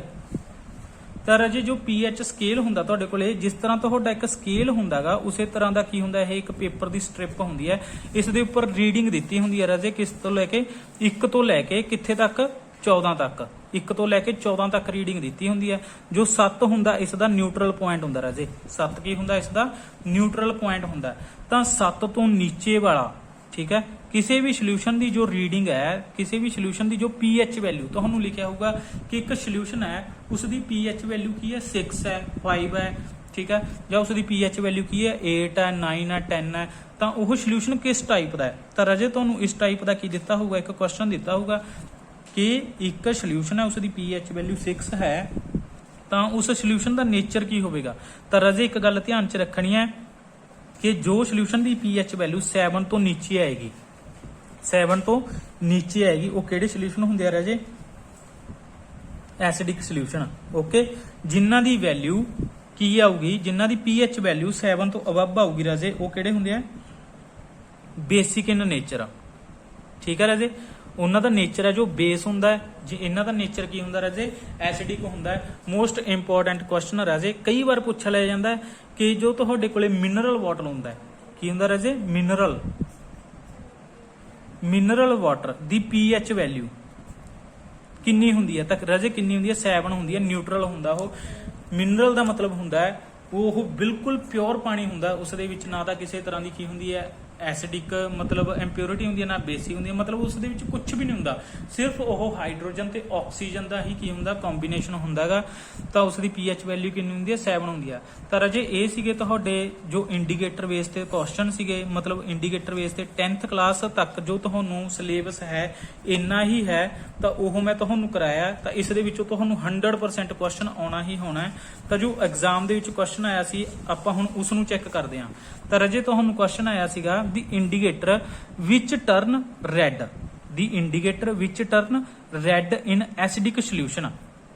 ਤਾਂ ਰਾਜੇ ਕਿਹੜਾ ਇੰਡੀਕੇਟਰ ਰੈੱਡ ਹੋ ਜਾਂਦਾ ਕਿਹਦੇ ਨਾਲ, ਐਸਿਡ ਦੇ ਨਾਲ, ਕਿਹਦੇ ਨਾਲ, ਐਸਿਡ ਦੇ ਨਾਲ। ਦੀ ਇੰਡੀਕੇਟਰ ਵਿਚ ਟਰਨ ਰੈੱਡ ਇਨ ਐਸਿਡਿਕ ਸੋਲਿਊਸ਼ਨ ਆਰ, ਠੀਕ ਹੈ ਰਾਜੇ। ਦੇਖੋ ਟਰਮਰਿਕ ਐਂਡ ਲਿਟਮਸ, ਤਾਂ ਮੈਂ ਤੁਹਾਨੂੰ ਦੱਸਿਆ ਸੀ ਰਾਜੇ ਕਿ ਜੋ ਟਰਮਰਿਕ ਹੈ, ਠੀਕ ਹੈ, ਟਰਮਰਿਕ ਕੀ ਸੀ, ਦੇਖੋ ਟਰਮਰਿਕ ਵਾਲੀ ਜੋ ਆਪਾਂ ਕੀਤਾਗਾ ਆ ਸੀਗੀ ਹਲਦੀ, ਸੋਪ ਦੇ ਨਾਲ, ਡਿਟਰਜੈਂਟ ਦੇ ਨਾਲ, ਮਤਲਬ ਬੇਸ ਦੇ ਨਾਲ ਕਿਹੜਾ ਕਲਰ ਦੇ ਰਹੀ ਸੀ, ਰੈਡਿਸ਼ ਬਰਾਊਨ। ਐਸਿਡ ਦੇ ਨਾਲ ਕੀ ਸੀ, ਉਹ ਯੈਲੋ ਹੀ ਰਹਿੰਦੀ ਸੀ। ਐਸਿਡ ਦੇ ਨਾਲ ਕੀ ਸੀ ਰਾਜੇ, ਉਹ ਯੈਲੋ ਹੀ ਰਹਿੰਦੀ ਸੀ। ਇਟ ਮੀਨਸ ਇਸ ਦਾ ਫਸਟ ਆਨਸਰ ਤਾਂ ਹੈ ਨਹੀਂਗਾ, ਠੀਕ ਹੈ, ਕਿਉਂਕਿ ਪੁੱਛਿਆ ਕੀ ਹੈ ਇਸਨੇ ਕਿ ਰੈੱਡ ਕਲਰ ਦੇ ਵਿੱਚ ਚੇਂਜ ਹੋਊਗਾ, ਠੀਕ ਹੈ। ਸੂਚਕ ਜਿਹੜੇ ਤੇਜ਼ਾਬੀ ਘੋਲ ਵਿੱਚ ਲਾਲ ਹੋ ਜਾਂਦੇ ਆ, ਟਰਮਰਿਕ ਤਾਂ ਕੀ ਹੈ ਤੇਜ਼ਾਬੀ ਘੋਲ ਦੇ ਵਿੱਚ ਲਾਲ ਹੁੰਦੀ ਨਹੀਂ, ਐਸਿਡ ਦੇ ਨਾਲ ਰੈੱਡ ਹੁੰਦੀ ਨਹੀਂ ਹੈਗੀ, ਬੇਸ ਦੇ ਨਾਲ ਹੁੰਦੀ ਹੈ। ਇਹ ਆਨਸਰ ਤਾਂ ਹੈ ਨਹੀਂ। ਫਿਨੋਲ ਪੈਥਲੀਨ, ਫਿਨੋਲ ਪੈਥਲੀਨ ਤੁਹਾਨੂੰ ਮੈਂ ਰਾਜੇ ਦੱਸਿਆ ਸੀਗਾ, ਕੀ ਦੱਸਿਆ, ਫਿਨੋਲ ਪੈਥਲੀਨ ਹੈ ਜੋ ਕਿ ਐਸਿਡ ਦੇ ਨਾਲ ਕਲਰਲੈਸ, ਐਸਿਡ ਦੇ ਨਾਲ ਕੀ ਹੈ ਕਲਰਲੈਸ ਹੈ, ਠੀਕ ਹੈ ਰਾਜੇ, ਤੇ ਬੇਸ ਦੇ ਨਾਲ ਪਿੰਕ ਕਲਰ ਦਿੰਦੀ ਹੈ ਇਹ। ਤਾਂ ਦੇਖੋ ਰਾਜੇ ਇਸ ਦਾ ਆਨਸਰ ਮਤਲਬ ਕੀ ਹੈ, ਆਪਣੇ ਕੋਲ ਇਹ ਵੀ ਨਹੀਂ ਹੈਗਾ, ਕਿਉਂਕਿ ਫਿਨੋਲ ਪੈਥਲੀਨ ਹੈ ਜੋ ਕਿਸੇ ਦੇ ਨਾਲ ਚੇਂਜ ਹੋਊਗੀ, ਉਹ ਬੇਸ ਦੇ ਨਾਲ ਚੇਂਜ ਹੋਊਗੀ। ਤਾਂ ਆਪਾਂ ਕਰਨਾ ਕੀ ਚਾਹੁੰਦੇ ਆ, ਰੈੱਡ ਕਲਰ ਲਿਆਉਣਾ ਚਾਹੁੰਦੇ ਆ। ਤਾਂ ਰੈੱਡ ਕਲਰ ਤਾਂ ਫਿਨੋਲ ਪੈਥਲੀਨ ਦੇ ਵਿੱਚ ਆਉਂਦਾ ਨਹੀਂ, ਤਾਂ ਇਹ ਜੋ ਆਪਣੀ ਆਪਸ਼ਨ ਹੈ ਇਹ ਵੀ ਗਲਤ ਹੈ। ਤਾਂ ਥਰਡ ਦੇਖੋ ਰਾਜੇ ਲਿਟਮਸ ਐਂਡ ਮਿਥਾਈਲ ਔਰੇਂਜ, ਠੀਕ ਹੈ, ਫਿਨੋਲ ਪੈਥਲੀਨ ਐਂਡ ਲਿਟਮਸ, ਇਹ ਵੀ ਕੀ ਹੈ ਫਿਨੋਲ ਪੈਥਲੀਨ ਆ ਗਈ, ਤਾਂ ਲਿਟਮਸ ਆ ਗਿਆ। ਲਿਟਮਸ ਆਪਾਂ ਨੂੰ ਦੱਸਿਆ ਨਹੀਂ ਕਿਹੜਾ ਲਿਟਮਸ ਹੈ, ਤਾਂ ਇਹ ਵੀ ਕੀ ਆਪਣੇ ਕੋਲੇ ਰੋਂਗ ਹੈ। ਤਾਂ litmus and methyl orange, sorry litmus and methyl orange ਮਤਲਬ ਕੀ ਹੈ ਇੱਥੇ ਲਿਟਮਸ, ਸੌਰੀ ਇਸੇ ਨੂੰ ਕਹਿ ਰਹੇ ਨੇ, ਮਿਥਾਈਲ ਔਰੇਂਜ ਨੂੰ ਕਹਿ ਰਹੇ ਨੇ ਰਾਜੇ। ਜੋ ਮਿਥਾਈਲ ਔਰੇਂਜ ਹੈ ਤਾਂ ਐਸਿਡ ਦੇ ਨਾਲ ਉਹ ਕਿਹੜਾ ਕਲਰ ਦਿੰਦਾ ਸੀਗਾ, ਮਿਥਾਈਲ ਔਰੇਂਜ ਦੇਖੋ ਰੈੱਡ ਕਲਰ ਦਿੰਦਾ ਸੀਗਾ, ਬੇਸ ਦੇ ਨਾਲ ਕਿਹੜਾ ਦਿੰਦਾ ਸੀ, ਯੈਲੋ। ਤਾਂ ਇਹਨੇ ਪੁੱਛਿਆ ਕਿਹੜਾ ਘੋਲ ਕੀ ਕਰੂਗਾ, ਸੌਰੀ ਕਿਹੜਾ ਸੂਚਕ ਕੀ ਹੋਊਗਾ ਰੈੱਡ ਕਲਰ ਦੇ ਵਿੱਚ ਚੇਂਜ ਹੋਊਗਾ, ਠੀਕ ਹੈ, ਤਾਂ ਮਿਥਾਈਲ ਔਰੇਂਜ ਹੋਊਗਾ ਰਾਜੇ, ਕਿਸ ਦੇ ਨਾਲ, ਐਸਿਡ ਦੇ ਨਾਲ। ਤਾਂ ਇਸ ਦਾ ਆਨਸਰ ਕੀ ਆਊਗਾ ਰਾਜੇ, ਤੁਹਾਡੇ ਕੋਲੇ ਸੀ ਆਨਸਰ ਆਊਗਾ। ਤਾਂ ਉਸ ਤੋਂ ਬਾਅਦ ਰਾਜੇ ਫੇਰ ਆ ਜੋ ਸਾਡੇ ਕੋਲ ਹੁਣ ਆ ਗਿਆ, one of the following does not happen during the chemical reaction. ਤਾਂ ਜਦੋਂ ਰਾਜੇ ਕੈਮੀਕਲ ਰਿਐਕਸ਼ਨ ਹੁੰਦੀ ਹੈ ਤਾਂ ਉਦੋਂ ਬਹੁਤ ਕੁਝ ਹੁੰਦਾਗਾ। ਤਾਂ ਮਤਲਬ ਕੀ ਕੁਝ ਹੁੰਦਾਗਾ ਜਦੋਂ ਕੈਮੀਕਲ ਰਿਐਕਸ਼ਨ ਹੁੰਦੀ ਹੈ, ਤਾਂ ਮੈਂ ਤੁਹਾਨੂੰ ਦੱਸਦਾ ਰਾਜੇ ਕੀ ਕੁਝ ਹੁੰਦਾ ਜਦੋਂ ਕੈਮੀਕਲ ਕੋਈ ਰਿਐਕਸ਼ਨ ਹੁੰਦੀ ਹੈਗੀ। ਰੁਕੋ ਇੱਕ ਮਿੰਟ। ਤਾਂ ਫਸਟ ਰਾਜੇ ਕੋਈ ਵੀ ਕੈਮੀਕਲ ਰਿਐਕਸ਼ਨ ਹੋਊਗੀ, ਠੀਕ ਹੈ ਰਾਜੇ, ਤਾਂ ਕੀ ਹੋਊਗਾ ਧਿਆਨ ਨਾਲ ਦੇਖੋ। ਤਾਂ ਇਸ ਨੂੰ ਅਸੀਂ ਇੱਕ ਟੌਪਿਕ ਆ ਜਾਂਦਾ ਇਹ ਕੈਮੀਕਲ ਰਿਐਕਸ਼ਨ, ਜੋ ਚੈਪਟਰ ਹੈ 10th ਕਲਾਸ ਦੇ ਵਿੱਚ ਲਗਾ ਲਓ ਜਾਂ ਲੋਅਰ ਕਲਾਸਿਸ ਦੇ ਵਿੱਚ ਕਿਸੇ ਦੇ ਵਿੱਚ ਵੀ ਹੋਊਗਾ, ਠੀਕ ਹੈ ਰਾਜੇ। ਤਾਂ character sticks of chemical reaction. ਤਾਂ ਰਾਜੇ ਕੀ ਨੇਗੀਆਂ ਇਹ ਕਰੈਕਟਰਿਸਟਿਕਸ, ਤੁਸੀਂ ਯਾਦ ਰੱਖਣੀਆਂ। ਇਸ ਬੇਸ ਤੇ ਹੀ ਤੁਹਾਨੂੰ ਹੋ ਸਕਦਾ ਹੈ ਨੈਕਸਟ ਐਗਜ਼ਾਮ ਦੇ ਵਿੱਚ ਕੁਐਸਚਨ ਪੁੱਛ ਲਿਆ ਜਾਵੇ ਕਿ ਜਦੋਂ ਵੀ ਕੋਈ ਕੈਮੀਕਲ ਰਿਐਕਸ਼ਨ ਹੁੰਦੀ ਹੈ, ਠੀਕ ਹੈ, ਫਸਟ ਕੀ ਹੁੰਦੀ ਹੈ, ਐਵੋਲੂਸ਼ਨ ਆਫ ਗੈਸ। ਕੀ ਹੁੰਦੀ ਹੈ ਰਾਜੇ, ਐਵੋਲੂਸ਼ਨ ਆਫ ਗੈਸ, ਮਤਲਬ ਗੈਸ ਪੈਦਾ ਹੁੰਦੀ ਹੈ। ਐਵੋਲੂਸ਼ਨ ਦਾ ਮਤਲਬ ਪੈਦਾ ਹੋਣਾ, ਇਵੋਲਵ ਹੋਣਾ ਵੀ ਲਿਖਿਆ ਹੁੰਦਾਗਾ, ਠੀਕ ਹੈ ਰਾਜੇ। ਗੈਸ ਪੈਦਾ ਹੋਊਗੀ, ਕੋਈ ਵੀ ਕੈਮੀਕਲ ਰਿਐਕਸ਼ਨ ਹੋਊਗੀ ਤਾਂ ਗੈਸ ਪੈਦਾ ਹੋਊਗੀ। ਸੈਕਿੰਡ ਕੀ ਹੈ ਰਾਜੇ, ਫਾਰਮੇਸ਼ਨ ਆਫ ਏ ਪ੍ਰੈਸੀਪੀਟੇਟ, ਠੀਕ ਹੈ ਰਾਜੇ। ਪ੍ਰੈਸੀਪੀਟੇਟ ਕੀ ਨੇ, ਮੈਂ ਤੁਹਾਨੂੰ ਦੱਸਿਆ ਸੀਗਾ ਕਿ ਰਿਐਕਸ਼ਨ ਹੋਣ ਤੋਂ ਬਾਅਦ ਕੁਝ ਜੋ ਕੈਮੀਕਲ ਹੈਗਾ ਜਾਂ ਉਸ ਦੇ ਵਿੱਚੋਂ ਕੁਝ ਵੀ ਜੋ ਕੈਮੀਕਲ ਸੈਪਰੇਟ ਹੁੰਦੇ ਆ ਰਿਐਕਸ਼ਨ ਦੇ ਵਿੱਚੋਂ, ਉਹ ਇਨ ਦਾ ਫਾਰਮ ਆਫ ਪਾਊਡਰ ਲਗਾ ਲਓ ਜਾਂ ਗਾਰ ਬਣ ਕੇ ਨੀਚੇ ਬੈਠ ਜਾਂਦੇ ਨੇ, ਰਿਐਕਸ਼ਨ ਦੇ ਨੀਚੇ ਬੈਠ ਜਾਂਦੇ ਆ। ਜਿਸ ਤਰ੍ਹਾਂ ਤੁਸੀਂ ਕਹ ਲਓ ਪਾਣੀ ਦੇ ਵਿੱਚ ਤੁਸੀਂ ਮਿੱਟੀ ਪਾਤੀ, ਕੁਝ ਟਾਈਮ ਬਾਅਦ ਦੇਖੋਗੇ ਜੋ ਮਿੱਟੀ ਆ ਨੀਚੇ ਬੈਠ ਜੂਗੀ। ਇਸੇ ਤਰ੍ਹਾਂ ਕੈਮੀਕਲ ਰਿਐਕਸ਼ਨ ਹੋਣ ਤੋਂ ਬਾਅਦ ਕੁਝ ਕੈਮੀਕਲ ਨੀਚੇ ਬੈਠ ਜਾਂਦੇ ਆ, ਉਹਨਾਂ ਨੂੰ ਅਸੀਂ ਕੀ ਕਹਿੰਦੇ ਆ, ਪ੍ਰੈਸੀਪੀਟੇਟ। ਤਾਂ ਰਾਜੇ ਪ੍ਰੈਸੀਪੀਟੇਟ ਦੀ ਥਾਂ ਤੇ ਕਈ ਵਾਰ ਤੁਹਾਨੂੰ ਪੀਪੀਟੀ ਵੀ ਲਿਖਿਆ ਜਾਂਦਾ। ਕੀ ਲਿਖਿਆ ਜਾਂਦਾ, ਪੀਪੀਟੀ। ਤਾਂ ਥਰਡ ਕੀ ਹੈ ਰਾਜੇ, ਚੇਂਜ ਇਨ ਕਲਰ। ਕੋਈ ਵੀ ਕੈਮੀਕਲ ਰਿਐਕਸ਼ਨ ਕਰੋਗੇ ਰਾਜੇ, ਪਹਿਲਾਂ ਰਿਐਕਸ਼ਨ ਹੋਣ ਤੋਂ ਪਹਿਲਾਂ ਜੋ ਤੁਹਾਡਾ ਰਿਐਕਟੈਂਟ ਹੈ ਉਸ ਦਾ ਕਲਰ ਹੋਰ ਹੋਵੇਗਾ, ਬਟ ਜਦੋਂ ਰਿਐਕਸ਼ਨ ਕੰਪਲੀਟ ਹੋ ਗਈ ਜਾਂ ਡਿਊਰਿੰਗ ਦਾ ਰਿਐਕਸ਼ਨ ਜੋ ਤੁਹਾਡੀ ਸਬਸਟੈਂਸ ਨੇ, ਜੋ ਤੁਹਾਡੇ ਰਿਐਕਟੈਂਟ ਸੀਗੇ, ਜਦੋਂ ਪ੍ਰੋਡਕਟ ਦੇ ਵਿੱਚ ਚੇਂਜ ਹੋ ਰਿਹਾ ਤਾਂ ਉਹਨਾਂ ਦਾ ਕਲਰ ਕੀ ਹੋ ਜਾਂਦਾ ਰਾਜੇ, ਚੇਂਜ ਹੋ ਜਾਂਦਾ। ਠੀਕ ਹੈ ਰਾਜੇ, ਇਹ ਗੱਲਾਂ ਧਿਆਨ 'ਚ ਰੱਖਣੀਆਂ ਨੇ। ਤਾਂ ਇਹਨਾਂ ਬੇਸ ਤੇ ਹੀ ਉਹ ਕੁਐਸਚਨ ਆਇਆ ਹੋਇਆ ਜਿਸ ਦਾ ਮੈਂ ਤੁਹਾਨੂੰ ਆਨਸਰ ਦਊਂਗਾ। ਤਾਂ ਚੇਂਜ ਇਨ ਟੈਂਪਰੇਚਰ, ਕਦੇ ਵੀ ਕੈਮੀਕਲ ਰਿਐਕਸ਼ਨ ਹੁੰਦੀ ਹੈ ਰਾਜੇ ਉਸ ਦਾ ਟੈਂਪਰੇਚਰ ਕੀ ਹੋ ਜਾਂਦਾ, ਚੇਂਜ ਹੋ ਜਾਂਦਾ। ਤਾਂ ਬਹੁਤ ਸਾਰੀਆਂ ਕੈਮੀਕਲ ਰਿਐਕਸ਼ਨਸ ਹੁੰਦੀਆਂ ਨੇ ਜੋ ਐਕਜ਼ੋਥਰਮਿਕ ਹੁੰਦੀਆਂ, ਬਹੁਤ ਸਾਰੀਆਂ ਕੈਮੀਕਲ ਰਿਐਕਸ਼ਨਸ ਐਂਡੋਥਰਮਿਕ ਹੁੰਦੀਆਂ। ਐਕਜ਼ੋਥਰਮਿਕ ਰਿਐਕਸ਼ਨ ਕਿਹੜੀਆਂ ਹੁੰਦੀਆਂ ਰਾਜੇ, ਜਦੋਂ ਰਿਐਕਸ਼ਨ ਹੁੰਦੀ ਹੈ ਤਾਂ ਹੀਟ ਰਿਲੀਜ਼ ਹੁੰਦੀ ਹੈ। ਜਿੰਨਾ ਕੈਮੀਕਲ ਰਿਐਕਸ਼ਨ ਦੇ ਦੌਰਾਨ ਹੀਟ ਨਿਕਲਦੀ ਹੈ, ਜਿਸ ਤਰ੍ਹਾਂ ਕੀ ਹੈ ਤੁਹਾਡੇ ਕੋਲੇ ਸਪੋਜ਼ ਕਰ ਲਓ ਜ਼ਿੰਕ ਮੈਟਲ ਹੈ ਸਾਡੇ ਕੋਲੇ, ਇਸ ਨੂੰ HCl ਦੇ ਵਿੱਚ ਪਾਤਾ। ਜ਼ਿੰਕ ਮੈਟਲ ਨੂੰ ਜਦੋਂ HCl ਦੇ ਵਿੱਚ ਪਾਵਾਂਗੇ ਤਾਂ ਜ਼ਿੰਕ ਕਲੋਰਾਈਡ ਬਣ ਜਾਂਦਾ ਰਾਜੇ, ਪਲੱਸ ਹਾਈਡਰੋਜਨ ਗੈਸ ਰਿਲੀਜ਼ ਹੁੰਦੀ ਹੈ। ਤਾਂ ਜਦੋਂ ਇਹ ਰਿਐਕਸ਼ਨ ਹੁੰਦੀ ਹੈ, ਜਿਸ ਕੰਟੇਨਰ ਦੇ ਵਿੱਚ ਇਹ ਰਿਐਕਸ਼ਨ ਹੁੰਦੀ ਹੈ, ਅਗਰ ਤੁਸੀਂ ਉਸ ਨੂੰ ਹੱਥ ਲਗਾ ਕੇ ਦੇਖੋਗੇ ਉਸ ਦਾ ਟੈਂਪਰੇਚਰ ਬਹੁਤ ਜ਼ਿਆਦਾ ਹਾਈ ਹੋ ਜਾਂਦਾ ਹੈਗਾ, ਬਹੁਤ ਜ਼ਿਆਦਾ ਗਰਮ ਹੋ ਜਾਂਦਾ ਉਹ ਕੰਟੇਨਰ, ਉਸ ਨੂੰ ਅਸੀਂ ਹੱਥ ਨਹੀਂ ਲਗਾ ਸਕਦੇ। ਇਟ ਮੀਨਸ ਇਸ ਰਿਐਕਸ਼ਨ ਨੇ ਕੀ ਕੀਤੀ, ਹੀਟ ਰਿਲੀਜ਼ ਕੀਤੀ ਹੈ ਰਾਜੇ। ਤਾਂ ਇਸ ਰਿਐਕਸ਼ਨ ਨੂੰ ਅਸੀਂ ਕਹਿੰਦੇ ਆ ਐਕਜ਼ੋਥਰਮਿਕ ਰਿਐਕਸ਼ਨ। ਕਿਹੜੀ ਰਿਐਕਸ਼ਨ ਹੁੰਦੀ ਹੈ ਰਾਜੇ, ਜਿਨ੍ਹਾਂ ਦੇ ਵਿੱਚੋਂ ਹੀਟ ਰਿਲੀਜ਼ ਹੁੰਦੀ ਹੈ, ਐਕਜ਼ੋਥਰਮਿਕ ਰਿਐਕਸ਼ਨ। ਤੇ ਕੁਝ ਰਿਐਕਸ਼ਨਸ ਇਦਾਂ ਦੀਆਂ ਹੁੰਦੀਆਂ ਨੇਗੀਆਂ ਜਿਨ੍ਹਾਂ ਨੂੰ ਕੀ ਕਰਨਾ ਪੈਂਦਾ, ਹੀਟ ਦੇਣੀ ਪੈਂਦੀ ਹੈ। ਕੀ ਕਰਨਾ ਪੈਂਦਾ ਰਾਜੇ, ਹੀਟ ਦੇਣੀ ਪੈਂਦੀ ਹੈਗੀ। ਤਾਂ ਮਤਲਬ ਨੀਚੋਂ ਬਰਨਰ ਲਗਾ ਕੇ, ਅੱਗ ਲਗਾ ਕੇ ਕਿਸੇ ਵੀ ਤਰ੍ਹਾਂ ਨਾਲ ਹੀਟ ਦਿੰਦੇ ਆ, ਉਹਨਾਂ ਨੂੰ ਅਸੀਂ ਕਹਿੰਦੇ ਆ ਐਂਡੋਥਰਮਿਕ, ਜੋ ਹੀਟ ਨੂੰ ਐਬਜ਼ੌਰਬ ਕਰਦੀਆਂ ਨੇ। ਤਾਂ ਰਾਜੇ ਟੈਂਪਰੇਚਰ ਕੀ ਹੁੰਦਾ ਕੈਮੀਕਲ ਰਿਐਕਸ਼ਨ ਦੇ ਦੌਰਾਨ, ਚੇਂਜ ਹੁੰਦਾ। During the chemical reaction temperature will change. Okay ਰਾਜੇ। ਤਾਂ ਨੈਕਸਟ ਆ ਜੋ ਰਾਜੇ ਕੀ ਹੈਗਾ, ਨੈਕਸਟ ਚੇਂਜ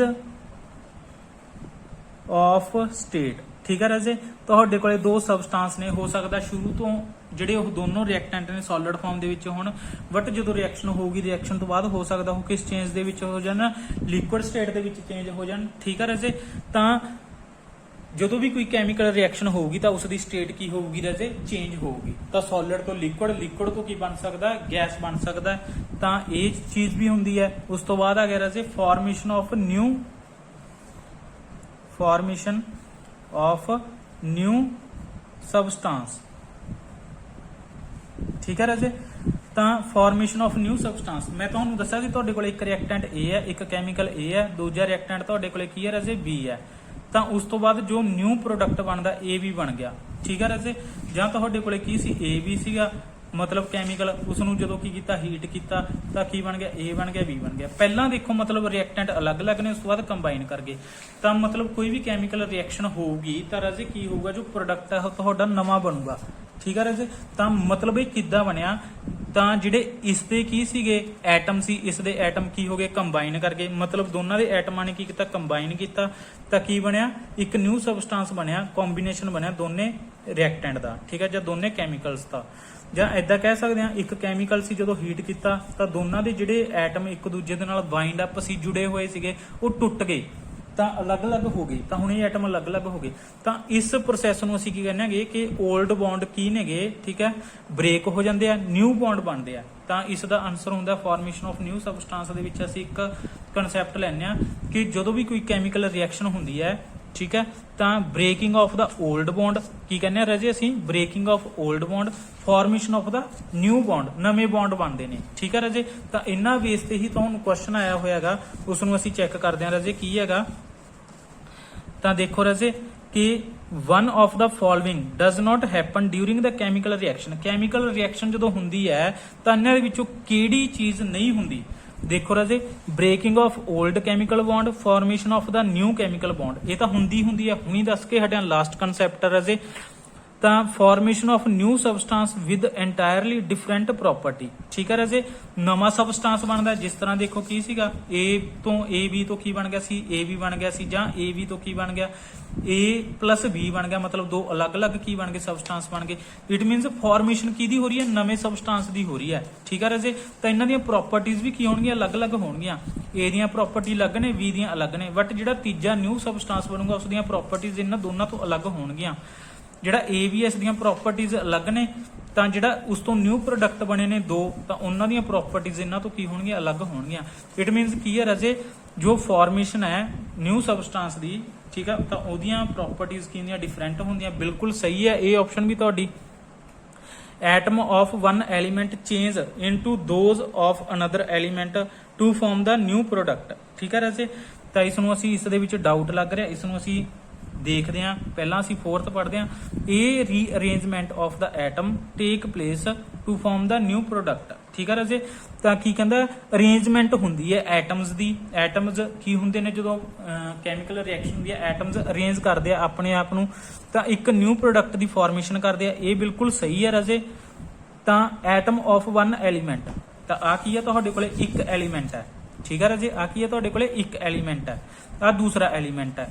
ਤਾਂ ਦੇਖੋ atom of one element change into another element, ਇਹ ਕਦੇ ਵੀ ਨਹੀਂ ਹੁੰਦਾ ਰਾਜੇ ਕਿ ਇਹ ਆਪਣੇ ਆਪ ਨੂੰ ਕਿਸੇ ਦੂਜੀ ਚੀਜ਼ ਦੇ ਵਿੱਚ ਚੇਂਜ ਕਰ ਲੇ। ਇਸ ਦੇ ਵਿੱਚ ਜੋ ਪ੍ਰੋਪਰਟੀਜ਼ ਨੇ ਉਹੀ ਪ੍ਰੋਪਰਟੀਜ਼ ਕੀ ਰਹਿਣਗੀਆਂ, ਇਸ ਦੇ ਵਿੱਚ ਇਨਕਲੂਡ ਰਹਿਣਗੀਆਂ ਹਮੇਸ਼ਾ ਲਈ। ਕੋਈ ਵੀ ਐਲੀਮੈਂਟ ਆਪਣੀਆਂ ਪ੍ਰੋਪਰਟੀਜ਼ ਚੇਂਜ ਨਹੀਂ ਕਰ ਸਕਦਾ ਹੈਗਾ, ਨਾ ਹੀ ਐਲੀਮੈਂਟ ਕਰੇ ਨਾ ਹੀ ਇਹ ਐਲੀਮੈਂਟ ਕਰੇ। ਆਪਣੇ ਕੋਲੇ ਅੱਜ ਦੇ ਟਾਈਮ ਦੇ ਵਿੱਚ 118 ਐਲੀਮੈਂਟ ਆ, ਕੋਈ ਵੀ ਆਪਣੀ ਪ੍ਰੋਪਰਟੀ ਚੇਂਜ ਨਹੀਂ ਕਰ ਸਕਦਾ, ਆਪਣੇ ਆਪ ਨੂੰ ਕਿਸੇ ਦੂਸਰੇ ਦੇ ਵਿੱਚ ਚੇਂਜ ਨਹੀਂ ਕਰ ਸਕਦਾ। ਆਪਾਂ ਇਦਾਂ ਨਹੀਂ ਕਹਿ ਸਕਦੇ ਕਿ ਅਸੀਂ ਆਇਰਨ ਹੈ ਜੋ ਉਸ ਨੂੰ ਕੀ ਕਰ ਦਾਂਗੇ, ਕਾਪਰ ਦੇ ਵਿੱਚ ਚੇਂਜ ਕਰ ਦਾਂਗੇ, ਜਾਂ ਕਾਪਰ ਨੂੰ ਅਸੀਂ 골ਡ ਦੇ ਵਿੱਚ ਚੇਂਜ ਕਰ ਦਾਂਗੇ। ਤਾਂ one atom of one element change into another element to form the new product. ਤਾਂ ਰਾਜੇ ਇਹ ਆਪਸ਼ਨ ਬਿਲਕੁਲ ਗਲਤ ਹੈਗੀ, ਇਹ ਬਿਲਕੁਲ ਵੀ ਕੀ ਨਹੀਂ ਕਰਦੀ, ਢੁਕਦੀ ਨਹੀਂ ਜੋ ਅਸੀਂ ਕਰੈਕਟਰਿਸਟਿਕਸ ਕੀਤੀਆਂ ਉਸ ਦੇ ਨਾਲ। ਤਾਂ ਉਸ ਤੋਂ ਬਾਅਦ ਰਾਜੇ ਆ ਗਿਆ ਸਾਡੇ ਕੋਲੇ during the refining of impure and impure metal by electrolysis. ਜਦੋਂ ਅਸੀਂ ਇਲੈਕਟ੍ਰੋਲਾਈਸਿਸ ਕਰ ਦਿਆਂਗੇ ਤਾਂ ਜਿਹੜੀ ਸਾਡੇ ਕੋਲੇ ਇੰਪਿਓਰ ਮੈਟਲ ਹੁੰਦੀ ਹੈ, ਕੀ ਕਹਿ ਰਿਹਾ ਦੁਬਾਰਾ ਸੁਣੋ, during the refining of an impure metal by electrolysis the pure metal is deposit at. ਠੀਕ ਹੈ ਰਾਜੇ, ਤਾਂ ਅਸੀਂ ਇੰਪਿਓਰ ਮੈਟਲ ਦੀ ਇਲੈਕਟ੍ਰੋਲਾਈਸਿਸ ਕਰਨੀ ਹੁੰਦੀ ਹੈ। ਆਪਣੇ ਕੋਲੇ ਇੰਪਿਓਰ ਮੈਟਲ ਆ, ਮਤਲਬ ਉਹ ਕੀ ਹੈ, ਕੰਬੀਨੇਸ਼ਨ ਆ ਅਲੱਗ-ਅਲੱਗ ਤਰ੍ਹਾਂ ਦੀਆਂ ਕਿਹਦਾ, ਮੈਟਲਸ ਦਾ, ਜਾਂ ਉਸ ਦੇ ਵਿੱਚ ਇੰਪਿਓਰਿਟੀਜ਼ ਨੇ। ਅਸੀਂ ਉਸ ਨੂੰ ਪਿਓਰੀਫਾਈ ਕਰਨਾ ਹੈ। ਉਸ ਪਿਓਰੀਫਾਈ ਕਰਨ ਦੇ ਜੋ ਪ੍ਰੋਸੈਸ ਆ ਉਸ ਨੂੰ ਇਲੈਕਟ੍ਰੋਲਾਈਸਿਸ ਕਹਿੰਦੇ ਆ। ਤਾਂ ਇਸ ਦੇ ਦੌਰਾਨ ਕੀ ਕੀਤਾ ਜਾਂਦਾ ਹੈਗਾ, ਸਾਡੇ ਕੋਲੇ ਇੱਕ ਜੋ ਮਤਲਬ ਜਿਸ ਮੈਟਲ ਨੂੰ ਕੀ ਕਰਨਾ ਹੁੰਦਾ, ਅਸੀਂ ਪਿਓਰ ਕਰਨਾ ਹੁੰਦਾ, ਉਸ ਮੈਟਲ ਦੀ ਅਸੀਂ ਆਲਰੇਡੀ ਕੀ ਲੈਣੇ ਹੁੰਦੇ ਆ, ਇੱਕ ਪਿਓਰ ਸਟ੍ਰਿਪ ਲੈਣੇ ਹੁੰਦੇ ਆਗੇ ਜਿਸ ਨੂੰ ਇਲੈਕਟ੍ਰੋਡ ਕਹਿ ਦਿੰਦੇ ਆ। ਤਾਂ ਉਸ ਪਿਓਰ ਇਲੈਕਟ੍ਰੋਡ ਨੂੰ ਅਸੀਂ ਕਿੱਥੇ ਡਿਪੋਜ਼ਿਟ ਕਰਦੇ ਹਾਂ, ਤਾਂ ਰਾਜੇ ਇਸ ਦਾ ਆਨਸਰ ਕੈਥੋਡ ਆਊਗਾ। ਇਹ ਬਹੁਤ ਲੰਮਾ ਪ੍ਰੋਸੈਸ ਹੈ, ਇਹ ਪੂਰਾ ਇੱਕ ਐਦਾਂ ਕਹਿ ਲਓ ਤੁਸੀਂ ਘੰਟਾ 1.5 ਘੰਟੇ ਦੀ ਕਲਾਸ ਹੋਊਗੀ ਉਸ ਨੂੰ ਸਮਝਣ ਦੇ ਲਈ। ਤਾਂ ਮੈਂ ਇਹ ਕਲਾਸ ਅਲੱਗ ਤੋਂ ਲਗਾਉਂਗਾ, ਅਗਰ ਤੁਸੀਂ ਦੇਖਣਾ ਚਾਹੁੰਦੇ ਹੋ ਤਾਂ ਇੱਥੇ ਮੈਂ ਇਸ ਦਾ ਸਿਰਫ ਤੁਹਾਨੂੰ ਆਨਸਰ ਹੀ ਦੱਸ ਸਕਦਾ ਕਿ ਇਸ ਦਾ ਆਨਸਰ ਕੀ ਆਊਗਾ, ਐਟ ਕੈਥੋਡ ਆਊਗਾ ਰਾਜੇ। ਠੀਕ ਹੈ ਰਾਜੇ, ਤਾਂ ਇਸ ਦਾ ਆਨਸਰ ਹੋ ਸਕਦਾ ਤੁਹਾਡੀ ਜੋ ਆਨਸਰ ਕੀ ਸੀ ਉਸ ਦੇ ਵਿੱਚ on the walls of electrolytic tank ਦਿੱਤਾ ਹੋਵੇ, ਬਟ ਰਾਜੇ ਇਸ ਦਾ ਆਨਸਰ ਕੀ ਹੈ, ਐਟ ਕੈਥੋਡ ਆਊਗਾ। ਜਦੋਂ ਇਸ ਪੂਰੇ ਪ੍ਰੋਸੈਸ ਨੂੰ ਤੁਸੀਂ ਸਮਝੋਗੇ, ਮੈਂ ਕਰਵਾਉਂਗਾ, ਤਾਂ ਤੁਹਾਨੂੰ ਇਸ ਦਾ ਆਨਸਰ ਆਟੋਮੈਟਿਕਲੀ ਪਤਾ ਚੱਲ ਜਾਏਗਾ। ਤਾਂ ਰਾਜੇ ਉਸ ਤੋਂ ਬਾਅਦ ਆ ਗਿਆ ਸਾਡੇ ਕੋਲੇ which of the following is an ਔਰ ਆਫ ਮਰਕਰੀ ਮੈਟਲ। ਤਾਂ ਰਾਜੇ ਮੈਂ ਤੁਹਾਨੂੰ ਦੱਸਿਆ ਸੀ ਕਿ ਜੋ ਮੈਟਲਸ ਨੇ ਧਰਤੀ ਦੇ ਵਿੱਚੋਂ ਨਿਕਲਦੀਆਂ ਨੇ, ਹਰੇਕ ਮੈਟਲ ਧਰਤੀ ਦੇ ਵਿੱਚੋਂ ਨਿਕਲਦੀ ਹੈ। ਜਦੋਂ ਧਰਤੀ ਦੇ ਵਿੱਚੋਂ ਅਸੀਂ ਕੱਢਦੇ ਹਾਂ ਇੱਕ ਪੱਥਰ ਨਿਕਲਦਾ ਹੁੰਦਾ, ਉਸ ਪੱਥਰ ਦੇ ਵਿੱਚ ਬਹੁਤ ਸਾਰੀਆਂ ਇੰਪਿਓਰਿਟੀਜ਼ ਹੁੰਦੀਆਂ, ਅਲੱਗ-ਅਲੱਗ ਤਰ੍ਹਾਂ ਦੀਆਂ ਹਰ ਮੈਟਲਸ ਕੰਬਾਈਨ ਹੁੰਦੀਆਂ ਨੇਗੀਆਂ। ਤਾਂ ਮਰਕਰੀ, ਜਿਸ ਦੇ ਵਿੱਚੋਂ ਮਰਕਰੀ ਨੂੰ ਅਸੀਂ ਅੱਡ ਕਰਦੇ ਹਾਂ, ਤਾਂ ਉਸ ਪੱਥਰ ਨੂੰ ਜਾਂ ਉਸ ਓਰ ਨੂੰ ਅਸੀਂ ਕੀ ਕਹਿੰਦੇ ਹਾਂ, ਉਸ ਪੱਥਰ ਨੂੰ ਅਸੀਂ ਓਰ ਕਹਿ ਦਿੰਦੇ ਹਾਂ। ਵੈਸੇ ਤਾਂ ਉਸ ਓਰ ਦਾ ਨਾਮ ਕੀ ਹੁੰਦਾ, ਉਸ ਦਾ ਨਾਮ ਕੀ ਹੁੰਦਾ ਰਾਜੇ, ਸਿਨਾਵਾਰ। ਕੀ ਹੈ ਰਾਜੇ, ਸਿਨਾਵਾਰ ਉਸ ਦਾ ਨਾਮ ਹੈਗਾ। ਠੀਕ ਹੈ ਰਾਜੇ, ਤਾਂ ਇਹ ਮੈਂ ਤੁਹਾਨੂੰ ਇਸ ਦੇ ਨਾਲ ਰਿਲੇਟਡ ਜੋ ICSE ਬੋਰਡ ਦੀ 10th ਕਲਾਸ ਦੀ ਕੈਮਿਸਟਰੀ ਦੀ ਬੁੱਕ ਹੈਗੀ ਸੈਲੀਨਾ ਦੀ, ਠੀਕ ਹੈ ਰਾਜੇ, ਉਸ ਦੇ ਵਿੱਚ ਇਹ 5-7 ਓਰਜ਼ ਦਿੱਤੀਆਂ ਹੋਈਆਂ। ਤਾਂ ਉੱਥੋਂ ਤੁਹਾਨੂੰ ਨੈਕਸਟ ਵਾਰੀ ਬਦਲ ਕੇ ਕੁਐਸਚਨ ਆਊਗਾ, 100% ਮੈਂ ਸ਼ੋਰ ਹਾਂ ਇਹ ਕੁਐਸਚਨ ਤੁਹਾਨੂੰ ਚੇਂਜ ਹੋ ਕੇ ਆਊਗਾ। ਤੁਹਾਨੂੰ ਪੁੱਛਣਗੇ ਜ਼ਿੰਕ ਦੀ ਓਰ ਦਾ ਨਾਮ ਦੱਸੋ, ਕਾਪਰ ਦੀ ਓਰ ਦਾ ਨਾਮ ਦੱਸੋ। ਤਾਂ ਰਾਜੇ ਜੋ ਇਹ ਓਰਜ਼ ਨੇ ਮੈਂ ਤੁਹਾਨੂੰ ਅਲੱਗ ਤੋਂ ਕਰਵਾਊਂਗਾ। ਤਾਂ ਰਾਜੇ ਆਪਣੇ 5 ਕੁਐਸਚਨ ਕੰਪਲੀਟ ਹੋ ਚੁੱਕੇ ਆ, ਵੀਡੀਓ ਵੀ ਬਹੁਤ ਲੰਬੀ ਜਾ ਚੁੱਕੀ ਹੈ। ਤਾਂ ਜੇ ਤੁਹਾਨੂੰ ਲੈਕਚਰ ਅੱਛਾ ਲੱਗਿਆ, ਚੰਗਾ ਲੱਗਿਆ, ਤਾਂ ਇਸ ਨੂੰ ਸਬਸਕ੍ਰਾਈਬ ਕਰਿਓ। ਤਾਂ ਮੈਂ ਤੁਹਾਨੂੰ ਇਹ ਪੂਰਾ ਪੇਪਰ ਸੋਲਵ ਕਰਵਾਉਂਗਾ ਰਾਜੇ। ਤਾਂ ਮੈਂ ਤੁਹਾਨੂੰ ਸਾਇੰਸ ਦੇ ਨਾਲ ਰਿਲੇਟਡ ਇਦਾਂ ਦੇ ਕੁਐਸਚਨ ਦਊਗਾ ਜੋ ਤੁਹਾਨੂੰ 100% ਆਉਣੇ ਨੇ ਐਗਜ਼ਾਮ ਦੇ ਵਿੱਚ ਰਾਜੇ, ਬਿਕੋਜ਼ ਮੇਰਾ 8 ਸਾਲ ਦਾ ਐਕਸਪੀਰੀਅੰਸ ਹੋ ਗਿਆ ਇਹੀ ਬੱਚਿਆਂ ਨੂੰ ਪੜਾਉਂਦੇ ਹੋਏ, ICSE ਵਾਲਿਆਂ ਨੂੰ, CBSE ਵਾਲਿਆਂ ਨੂੰ। ਮਤਲਬ ਜੋ ਐਗਜ਼ਾਮ ਦੇ ਵਿੱਚ ਟੈਟ ਦੇ ਵਿੱਚ ਲਗਾ ਲਓ, ਪੀ ਟੈਟ ਦੇ ਵਿੱਚ ਲਗਾ ਲਓ, ਸੀ ਟੈਟ ਦੇ ਵਿੱਚ ਲਗਾ ਲਓ, SSC ਦੇ ਵਿੱਚ ਲਗਾ ਲਓ, ਜੋ ਸਾਇੰਸ ਦੇ ਕੁਐਸਚਨ ਆ ਰਹੇ ਨੇ, ਤਾਂ ਮਤਲਬ ਕੁਐਸਚਨ ਉੱਥੋਂ ਹੀ ਐਕਸਚੇਂਜ ਹੋ ਕੇ ਆਉਂਦੇ ਨੇ ਹਰ ਐਗਜ਼ਾਮ ਦੇ ਵਿੱਚ। ਮੈਂ ਤੁਹਾਨੂੰ ਉਦਾਂ ਦੇ ਸਾਰੇ ਕੁਐਸਚਨ ਕੰਪਲੀਟ ਕਰਵਾਉਂਗਾ ਰਾਜੇ। ਅਗਰ ਤੁਸੀਂ PDF ਲੈਣਾ ਚਾਹੁੰਦੇ ਹੋ, ਮੇਰੇ ਕੋਲੇ MCQs ਦੇ ਤੁਹਾਡੇ ETT ਦੇ ਚੈਪਟਰ ਵਾਈਜ਼ ਕੀ ਨੇਗੇ MCQs ਦੇ ਮੇਰੇ ਕੋਲੇ PDF ਬਣੇ ਹੋਏ ਨੇ। ਅਗਰ ਤੁਸੀਂ ਲੈਣਾ ਚਾਹੁੰਦੇ ਹੋ ਤਾਂ ਤੁਸੀਂ ਮੈਨੂੰ ਕਾਲ ਕਰ ਸਕਦੇ ਹੋ ਰਾਜੇ 7986910409। ਠੀਕ ਆ ਰਾਜੇ, ਤਾਂ ਤੁਸੀਂ ਮੈਨੂੰ ਕਾਲ ਕਰ ਸਕਦੇ ਹੋ। ਮੇਰੇ ਕੋਲੇ ਜਿੰਨਾ ਵੀ ਤੁਹਾਡਾ ਸਿਲੇਬਸ ਹੈ ਚੈਪਟਰ ਵਾਈਜ਼ ਉਸ ਦੇ ਕਰੀਬ ਹਰੇਕ ਚੈਪਟਰ ਦੇ ਕਿਸੇ ਦੇ 80 ਕਿਸੇ ਦੇ 100 ਕਿਸੇ ਦੇ 150 ਤੋਂ ਵੀ ਜ਼ਿਆਦਾ ਕੀ ਬਣਾਏ ਹੋਏ ਨੇ MCQs ਬਣਾਏ ਹੋਏ ਨੇ ਜੋ ਪ੍ਰੀਵੀਅਸ ਈਅਰ ਦੇ ਪੇਪਰਾਂ ਦੇ ਵਿੱਚ ਆ ਚੁੱਕੇ ਨੇ, ਉੱਥੋਂ ਬਣਾਏ ਨੇ ਰਾਜੇ। ਤਾਂ ਕੋਈ ਵੀ ਲੈਣਾ ਚਾਹੁੰਦਾਗਾ ਤਾਂ ਕੰਟੈਕਟ ਕਰ ਸਕਦਾ ਮੇਰੇ ਨਾਲ। ਬਹੁਤ ਮਤਲਬ ਲੋ ਕਾਸਟ ਤੇ ਉਹ ਪ੍ਰੋਵਾਈਡ ਕੀਤੇ ਜਾਣਗੇ ਤੁਹਾਨੂੰ। ਤਾਂ ਰਾਜੇ ਅੱਜ ਦੇ ਲਈ ਇੰਨਾ ਹੀ। ਨੈਕਸਟ ਦੇ ਲਈ ਅਸੀਂ ਫਿਰ ਨੈਕਸਟ ਕੁਐਸਚਨ ਨੇ ਜੋ ਉਹਨਾਂ ਨੂੰ ਸੋਲਵ ਕਰਾਂਗੇ ਤੁਹਾਨੂੰ ਵਿਦ ਐਕਸਪਲੇਨੇਸ਼ਨ ਕਰਵਾਇਆ ਜਾਊਗਾ। ਥੈਂਕ ਯੂ ਰਾਜੇ।